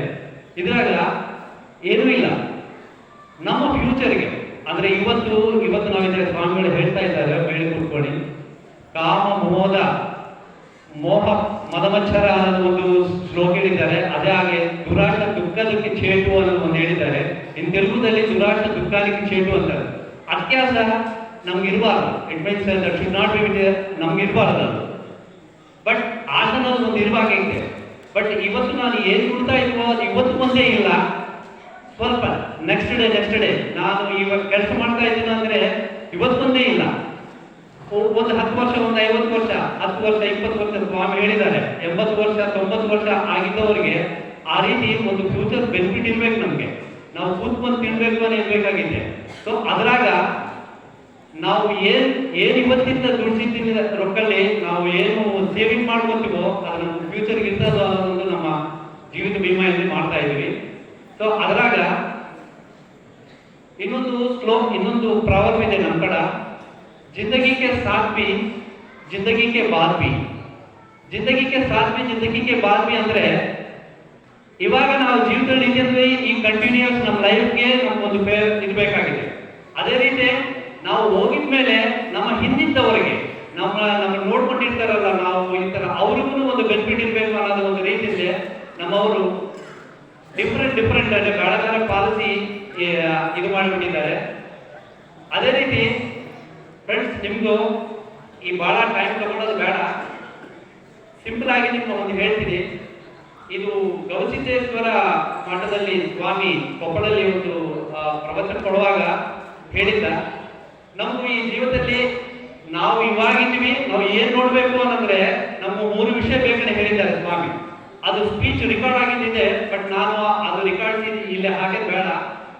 ಒಂದು ಹೆಲ್ತ್, ಇನ್ನೊಂದು ವೆಲ್ತ್, ಇನ್ನೊಂದು ಹ್ಯಾಪಿನೆಸ್. ಈ 3 ಬೇಕು ಜೀವನದಲ್ಲಿ ನಮ್ಗೆ ಏನು ಹೇಳಿದ್ದಾರೆ. ಆ ಸ್ವಾಮಿ ಹೇಳಿದ್ದೆ, ಇದು LICಗೆ ನಮ್ದು ಸ್ಪೆಷಲ್ ಗೆಸ್ಟ್ ಆಗಿ ಬಂದಾಗ ಹೇಳಿದ ಸ್ಪೀಚ್ ಅಲ್ಲಿ ಈ 3 ವರ್ಡ್. ಹೆಲ್ತ್ ಅಂದ್ರೆ ನಮ್ಮ ಆರೋಗ್ಯ. ಫಸ್ಟ್ ಆಗಿ ನಾವು ಹುಟ್ಟಿದ ಮೇಲೆ ನಮ್ದು ಆರೋಗ್ಯ ಸರಿಯಾಗಿಲ್ಲ ಅಂದ್ರೆ ನಮ್ಗೆ ಏನು ಮಾಡಕ್ಕಾಗಲ್ಲ. It means first of all ನಾವೇನ್ ನೋಡ್ಬೇಕಾಗಿದೆ, ನಮ್ಮ ಹೆಲ್ತ್ ಚೆನ್ನಾಗಿ ನೋಡ್ಕೋಬೇಕಾಗಿದೆ. ಅದಾಗಿದ್ಮೇಲೆ ನಮ್ಮ ಹೆಲ್ತ್ ಆಗಿದ್ಮೇಲೆ ಹೆಲ್ತ್ ಚೆನ್ನಾಗಿರ್ಬೇಕು ಅಂದ್ರೆ ನಮ್ಮ ಕಡೆ ವೆಲ್ತ್ ಇರ್ಬೇಕು. ವೆಲ್ತ್ ಅಂದ್ರೆ ಸಂಪದ, ದುಡ್ಬೇಕಾಗಿದೆ. ಇವು ಎರಡಿಂದ ಮೇಲೂ ಹ್ಯಾಪಿನೆಸ್ ಅನ್ನೇ ಇರಬೇಕಾಗಿದೆ. ಇವೆರಡಿಂದ ಕೆಲವೊಂದು ಜನ ಓಟಿ ಹೆಲ್ತ್ ಒಂದೇ ನೋಡ್ಕೊಂತ ಇರ್ತಾರೆ. ಅವ್ರೇನೋ ತಿನ್ನೋದು ಮಾಡ್ಕೊಳ್ಳೋದು ನಾವು ಚೆನ್ನಾಗಿರ್ಬೇಕು ಅನ್ಕೊಂತಾ ಇದ್ದಾರೆ, ಅವ್ರು ದುಡೋದ್ರಿಲ್ಲ. ಬಟ್ ಅದಾಗಿದ್ಮೇಲೆ ಹೆಲ್ತ್ ಕೆಲವೊಂದು ಸ್ವಾಮಿ ಹೇಳಿದ್ದಾರೆ, ಈಗ ಬರೇ ದುಡ್ತಾ ಇರ್ತಾರೆ, ಅವ್ರಿಗೆ ಏನು ಗೊತ್ತಾಗಿಲ್ಲ, ರಸ್ತೆ ಆಗಿಲ್ಲ, ಏನು ಇರಲ್ಲ. ಸೊ ದುಡಾದೆ ಕೆಲಸ ಇರ್ತದ, ಬಟ್ ಆಗಿದ್ಮೇಲೆ ಅವರು ಮತ್ತೆ ಫ್ಯೂಚರ್ ಇರಲ್ಲ. ಸೊ ಇವು ಎರಡು ಇದ್ದವರು ಹ್ಯಾಪಿನೆಸ್ ಅಂದ್ರೆ ಸಂತೋಷ, ಇಟ್ ಮೀನ್ಸ್ ಆನಂದ ಎಲ್ಲಿಂದ ಸಿಗ್ತದ ಅನ್ನೋದು ನೋಡ್ತಾ ಇರ್ತಾರೆ. ಕೆಲವೊಂದು ಜನ ದುಡ್ತಾ ಇದ್ದಾರೆ, ಇದೆಲ್ಲ ಆನಂದ ಇರಲ್ಲ. ಸೊ ಈ ಮೂಡಿದ್ದವರಿಗೆ ಲೈಫ್ ಚೆನ್ನಾಗಿರ್ತದ ಅನ್ನೋದು ಆ ಸ್ವಾಮಿ ಹೇಳಿದ ಈ 3 ಮಾಟ. ಅದೇ ರೀತಿ ಎಲ್ಲಿದೆ ಅಂದ್ರೆ ನಮ್ಮ LIC ಇಂದ ಸಿಗ್ತದ ಅಂತ ಹೇಳ್ಲಿಕ್ಕೆ ನಾನು ಹೇಳ್ತಾ ಇದ್ದೀನಿ. ಫ್ರೆಂಡ್ಸ್, ನೀವೇನು ಅನ್ಕೋಬಾರ್ದು, ಈಗ ನಮ್ಮ ಜೀವನದಲ್ಲಿ ನೀವು ರೇಡಿಯೋ ಆನ್ ಮಾಡ್ರಿ, ಒಂದು ಹಾಡಾಗಿದ್ಮೇಲೆ ಒಂದು ಅಡ್ವರ್ಟೈಸ್ಮೆಂಟ್ ಬಂದ್ಬಿಡ್ತಾರೆ. ನೀವು ಟಿವಿ ಆನ್ ಮಾಡ್ರಿ, ಸೀರಿಯಲ್ ಆಗಿ ನೋಡ್ತಾ ಇದ್ದಾಗ ಮತ್ತೆ ಕೆಲವೊಂದಾಗ ಸ್ವಲ್ಪ ತೋರಿಸ್ತಾರೋ, ಆಮೇಲೆ 4-5 ಅಡ್ವರ್ಟೈಸ್ಮೆಂಟ್ ಆಡ್ತಾ ಇರ್ತಾರೆ. ಈಗ ನೀವು ಮೊಬೈಲ್ ಆನ್ ಮಾಡಿ ನೋಡ್ರಿ, ಏನನ್ನ ನೋಡ್ತಾ ಇದ್ದಂದ್ರೆ ನಡುವಾಗ ಅಡ್ವರ್ಟೈಸ್ಮೆಂಟ್ ಬರ್ತಾ ಇರ್ತಾರೆ. ಅದೇ ರೀತಿ ನಾನೇನನ್ನ ಅಡ್ವರ್ಟೈಸ್ಮೆಂಟ್ ಹೇಳ್ತಾ ಇದ್ದಾನೆ ಅನ್ಕೋಬಾರ್ದು ನೀವು. ಇದು ಅಡ್ವರ್ಟೈಸ್ಮೆಂಟ್ ಇಲ್ಲ, ಬಟ್ ನಮ್ಮ ಲೈಫ್ಗೆ ಒಂದು ಸೆಕ್ಯೂರಿಟಿ ಬೇಕನ್ನೋ ಒಂದು ವಿಚಾರದಿಂದ ನಾವು ಈ ಏರಿಯಾ ನಾನು ಯೂಸ್ ಮಾಡ್ಕೊತಾ ಇದ್ದೀನಿ. ಇದು ಅಡ್ವರ್ಟೈಸ್ಮೆಂಟ್ ಇಲ್ಲ, ಬಟ್ ನಾನು ಹೇಳ್ತಾ ಇದ್ದೇನೆಂದ್ರೆ ನಿಮ್ಮ ಫ್ಯೂಚರ್ ಸಲುವಾಗಿ ನೀವು ಒಂದು ಇದು ಮಾಡ್ಕೋಬೇಕು ಅನ್ನೋ ಸೇವಿಂಗ್ ಇರಬೇಕು, ಸೆಕ್ಯೂರಿಟಿ ಇರಬೇಕು ಅನ್ನೋ ಒಂದು ವಿಚಾರ ಹೇಳ್ತೀನಿ ಫ್ರೆಂಡ್ಸ್. ನಾನು ಮೂಡೇ ಮಾತಾಡಿ ನಿಮ್ಗೆ ಕ್ಲೋಸ್ ಮಾಡ್ತೀನಿ. ಇದು ನಾವು ಒಂದು ಗಾಡಿ ತಗೊಂಡಿದ್ವಿ ಅಂದ್ರೆ ಆ ಗಾಡಿಗೆ ನಾವು ಇನ್ಶೂರೆನ್ಸ್ ಮಾಡ್ಕೊಂತೀವಿ, ಅದಿಲ್ಲ ಅಂದ್ರೆ ಗೌರ್ಮೆಂಟ್ ಅವರು ನಮ್ಗೆ ಅದು ಗಾಡಿ ಸ್ಟಾಪ್ ಮಾಡ್ಬಿಡ್ತಾರೋ ತಗೊಂಡ್ಬಾಯ್ತು. ಅದೇ ನಾವೆಲ್ಲ ದೇವಾಲಯಗಳು ಇಲ್ಲ ಮೀನ್ಸ್ ಗುಡಿ ಟೆಂಪಲ್ಗಳು ಹೋಗಿದ್ರೆ ನಮ್ಮ ಚೆಪ್ಪುಗಳನ್ನು ಹೊರಗ ಬಿಟ್ಟು ಬರಬೇಕು ಅಂದ್ರೆ ನಾವು 2 ರೂಪಾಯಿ 5 ರೂಪಾಯಿ ಕೊಡ್ಬೇಕಾಗಿದೆ. ಅದಕ್ಕೆ ಇನ್ಶೂರೆನ್ಸ್ ಅದು ಎಲ್ಲಿ ಹೋಗಬಾರ್ದು ಅನ್ನೋದು. ಬಟ್ ನಮ್ಮ ಜೀವನ ನಾವು ಇನ್ಶೂರೆನ್ಸ್ ಮಾಡ್ಬೇಕಂದ್ರೆ ಸಾಕಷ್ಟು ಕ್ವಶನ್ ಹಾಕೋತೀವಿ, ಸಾಕಷ್ಟು ನಾವು ಯೋಚನೆ ಮಾಡ್ತೀವಿ. ಬಟ್ ನಾವು ದುಡ್ತಾ ಇದ್ದ ರೊಕ್ಕದಲ್ಲಿ ಒಂದು 100 ರೂಪಾಯಿ ನಾವು ದುಡಿತೀವಿ ಅಂದ್ರೆ ಅದ್ರಾಗ ಒಂದು 5 ರೂಪಾಯಿ ನಾವು 5 ರೂಪಾಯಿ ಸೇವ್ ಮಾಡ್ಕೊಂಡಿದ್ರು ನಮ್ಮ ಫ್ಯೂಚರ್ ಅಲ್ಲಿ ನಮ್ಮ ಹಿಂದಿದ್ದವರಿಗೆ ನಾವು ಸೇವ್ ಮಾಡಿದಂಗೆ ಇರ್ತದೆ ಫ್ರೆಂಡ್ಸ್. ಅದು ಒಂದು ಸೇವಿಂಗ್ ಏನು ನಾವೇನ್ ಮಾಡ್ಬೇಕನ್ನೋದಾಯ್ತು. ನಮ್ಮ ಕಡ ಜಿಂದಗಿಗೆ ಬಾದ್ವಿ, ಜಿಂದಗಿಗೆ ಸಾಧ್ವಿ, ಜಿಂದಗಿಗೆ ಬಾದ್ವಿ ಅಂತ ಹೇಳಿದ್ವಿ. ಒಂದು ಜೀವನಾನಂದ ಅನ್ನೋದು ಒಂದು ಪಾಲಿಸಿ ಇದೆ ಫ್ರೆಂಡ್ಸ್. ಆ ಪಾಲಿಸಿ ಹೆಂಗಿದೆ ಅಂತ ಹೇಳ್ರಿ, ನೀವು ರೊಕ್ಕ ಕೊಡ್ತೀರಿ, ಒಂದು 12 ವರ್ಷ, ಒಂದು 10 ವರ್ಷ, ಒಂದು 20 ವರ್ಷಕ್ಕೆ ರೊಕ್ಕ ಕಟ್ತಾ ಇರ್ತೀರಿ. ನೀವು ಕಟ್ಟಿದ್ದ ರೊಕ್ಕಕ್ಕೆ ನಮ್ಮವರು ಡಬಲ್ ರೊಕ್ಕ ಹಾಕಿ ಅದು ನಿಮ್ಗೆ ಕೊಟ್ಟು ಬಿಡ್ತಾರೆ. ಆಮೇಲೆ ಲೈಫ್ ಲಾಂಗ್ ನಿಮ್ಗೆ ಏನು ಕಟ್ಟೋದೇನು ಇರಲ್ಲ. ಬಟ್ ನೀವು ಏನ್ ಕಟ್ಟಿದ್ರು ಅದ್ರ ರೊಕ್ಕ ಮತ್ತೆ ಅಷ್ಟು ರೊಕ್ಕ ನಾವು ಹೋಗಿದ್ಮೇಲೆ ರಿಸ್ಕ್ ಆಗಿದ್ಮೇಲೆ ನಮ್ಮ ಮನೆಯವರು ಮತ್ತೆ ಕೊಡ್ತೀವಿ. ಅಂದ್ರೆ ಜಿಂದಗಿ ಇದ್ದಾಗ ನೀವು ಕಟ್ಟಿದ ರೊಕ್ಕಕ್ಕೆ ಡಬಲ್ ರೊಕ್ಕ ನಮ್ಮ ಕಡೆ ತಗೊಂತಾ ಇದ್ರಿ. ಅದೇ ರೀತಿಯಾಗಿ ಮೆಚುರಿಟಿ ಆಗಿದ್ಮೇಲೆ ಅಂದ್ರೆ ನಾವು ಇಲ್ಲಿದ್ದಂದ್ರೂ ನಮ್ಮ ಮನೆಯವರು ಮತ್ತೆ ರೊಕ್ಕ ಕೊಡ್ತಾ ಇದ್ದಾರೆ. ಆ ರೀತಿ ಒಂದು ಪಾಲಿಸಿ ಇದೆ. ಆ ಪಾಲಿಸಿ ನೀವು ಮಾಡ್ಕೊಂಡಿದ್ರೆ ಒಳ್ಳೆದಿರ್ತ ಅನ್ನೋ ಒಂದು ವಿಚಾರದಿಂದ ನಾನು ಹೇಳ್ಕೊಳ್ತಾ ಇದ್ದೀನಿ. ಇನ್ನೊಂದು 2 ಮಾಟದಲ್ಲಿ 3 ಮಾಟ ನಾನು ಹೇಳ್ತಾ ಇದ್ದೀನಿ ಫ್ರೆಂಡ್ಸ್. ಇಲ್ಲಿ ನಾವು ಎಲ್ಲಿ ಬಂದಿದ್ದೀವಿ ಏನಂದ್ರೆ ನಿಮ್ಮ ಊರಿಗೆ ಒಂದು ಒಳ್ಳೆ ಕೆಲಸ ಮಾಡಬೇಕು, ಒಂದು ಒಳ್ಳೇದು ಮಾಡಬೇಕು ಅನ್ನೋ ಒಂದು ವಿಚಾರದಿಂದ ನಾವು ಬಂದಿದ್ದೀವಿ. ನಮ್ಮ LIC ಜೀವಿತ ವಿಮಾ ಅಲ್ಲಿ ಒಂದು ಸ್ಕೀಮ್ ಇದೆ. ಒಂದು ಊರಲ್ಲಿ ಒಂದು 100 ಪಾಲಿಸಿ ಇಲ್ಲಂದ್ರೆ ಒಂದು 1,50,000 ಪ್ರೀಮಿಯಂ ತಕೊಂಡಿದ್ರೆ ಆ ಊರಿಗೆ ನಾವು ನಮ್ಮ ಸಂಸ್ಥೆಯವರು ಒಂದು 25,000 ಒಂದು ಒಳ್ಳೇದು ಆ ಊರಿಗೆ ಏನಾದ್ರು ಬೇಕು ಅನ್ನೋದು ಒಂದು ಘೋಷಣೆ ಮಾಡಿ, ನೀರಿನ ಟ್ಯಾಂಕ್ ಇರಲಿ, ಒಂದು ಲೈಟ್ ಇರಲಿ, ಒಂದು ರೋಡ್ ಇರಲಿ, ಅದು ಎಷ್ಟು ವರ್ಕ್ ಆಗ್ತದೆ ಒಂದು 25,000 ನಮ್ಮವರು ಆ ಊರಿಗೆ ಕೊಟ್ಟು ಕೊಡ್ತಾ ಇದ್ದಾರೆ. ಅದು ನಿಮ್ಮ ಊರಲ್ಲಿ ನೀವು ಮಾಡ್ಕೋಬೇಕು ಅನ್ನೋ ಒಂದು ವಿಚಾರ ಇಲ್ಲ. ನೀವು ಮಾಡೋದು ಏನಿಲ್ಲ, ಬಟ್ ನೀವು ಮಾಡಿದ್ದ ಇದರಿಂದ ನಿಮ್ಗೆ ಒಂದು ಬೆನಿಫಿಟ್ ಬಂದ್ಕೊಡ್ತದೆ. ಅದೇನಂದ್ರೆ ಮನೆಗೊಂದು ಪಾಲಿಸಿ ಮಾಡ್ಕೊಳ್ರಿ. ಒಂದು ವರ್ಷಕ್ಕೆ 4,000 5,000 ಕಟ್ಕೊಂಡಿದ್ರು ಸಾಕು ನೀವು, ಅದು ನಿಮ್ಮ ರೊಕ್ಕ ನಿಮ್ಗೆ ಬಂದ್ಕೊಡ್ತದೆ. ನೀವು ಮಾಡಿದಕ್ಕೋಸ್ಕರ ನಮ್ಮ LIC ಅವರು ನಿಮ್ಮ ಊರಿಗೆ ಒಂದು ಒಳ್ಳೇದು ಮಾಡಿಕೊಡ್ತಾರೋ ಅದು ಉಪಯೋಗಿಸಿಕೊಳ್ಳಲು ಕೇಳಿಗೆ ನಾವು ಇಲ್ಲಿ ಬಂದಿದ್ವಿ ಫ್ರೆಂಡ್ಸ್. ಒಂದೇ ಒಂದು ನಾವು ಹುಟ್ಟಿದ ನಮ್ಗೆ ಯಾರಿಗೂ ಗೊತ್ತಾಗಿಲ್ಲ ಹುಟ್ಟಿದ ಮೇಲೆ ನಾವು ಹುಟ್ಟಿದ್ವಿ ಅಂತ ಗೊತ್ತಾಗ್ತದೆ. ನಾವು ಯಾವಾಗ ಹೋಗ್ತೀವಿ ಅನ್ನೋದು ನಮ್ಗೆ ಗೊತ್ತಾಗಲ್ಲ. ಹೋಗಿದ ಮೇಲೆ ನಾವು ಏನ್ ಮಾಡ್ತಿದ್ವಿ ಅನ್ನೋದು ಅವಾಗೇ ಗೊತ್ತಾಗ್ತದೆ ಫ್ರೆಂಡ್ಸ್. ನಿಮ್ಗೆಲ್ಲರಿಗೂ ಒಂದೇ ಹೇಳ್ತಾ ಇದ್ದೀನಿ, ನಿಮ್ಮ ಮನೆ ಪರವಾಗಿ ಊರಿಗೆ ಬೇಡ, ನಿಮ್ಮ ಮನೆ ಪರವಾಗಿ ನೀವು ಸೆಕ್ಯೂರಿಟಿ ಮಾಡ್ಕೊಳ್ಳಿ. ಅದೇ ರೀತಿಯಾಗಿ ನಿಮ್ಮ ಊರಿಗೂ ಒಂದು ಒಳ್ಳೆ ಬಂದ್ಬಿಟ್ಟದು.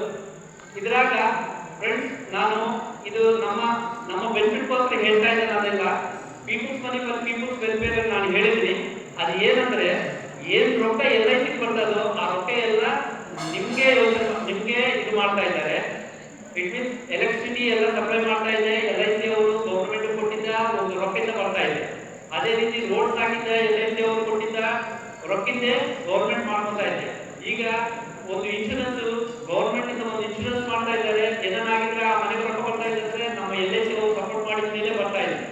ಅದೇ ರೀತಿ ಈಗ ಒಂದು ಟ್ರೈನ್ಸ್ ಎಲ್ಲ ಮಾಡ್ತಾ ಇದ್ದಾರೆ. ಒಂದು ಬುಲೆಟ್ ಟ್ರೈನ್ಗೆ ನಮ್ಮ LIC ಅವರು ಸುಮ್ಮನೆ 60 ಲಕ್ಷ ಕೋಟಿ ಬುಲೆಟ್ ಟ್ರೈನ್ ಮಾಡಕ್ಕೆ ಸಾಲ ಕೊಟ್ಟಿದ್ದಾರೆ.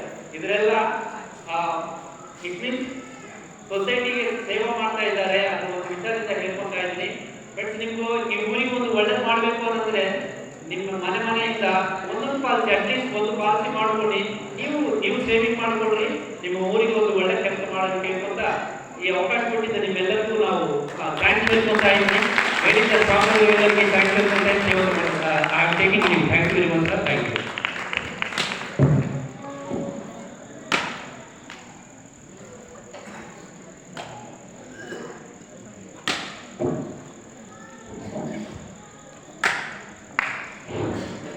ಇಲ್ಲಿಯವರೆಗೆ LIC ಬಗ್ಗೆ ಸಂಕ್ಷಿಪ್ತವಾದ ಮಾಹಿತಿ ನೀಡತಕ್ಕಂತಹ ಇಬ್ರಾಹಿಂ ಸಾಹೇಬ್ ಹಾಗೂ ಸುಧಾಕರ್ ಕುಲಕರ್ಣಿ ಸರ್ ಅವರಿಗೆ ತುಂಬ ಹೃದಯದ ಧನ್ಯವಾದಗಳು. ಈಗ ಇಬ್ರಾಹಿಂ ಸಾಹೇಬ್ LIC ಮ್ಯಾನೇಜರ್ ಶ್ರೀ ಇವರಿಗೆ ಪರಮ ಪೂಜ್ಯರಿಂದ ಆಶೀರ್ವಾದ.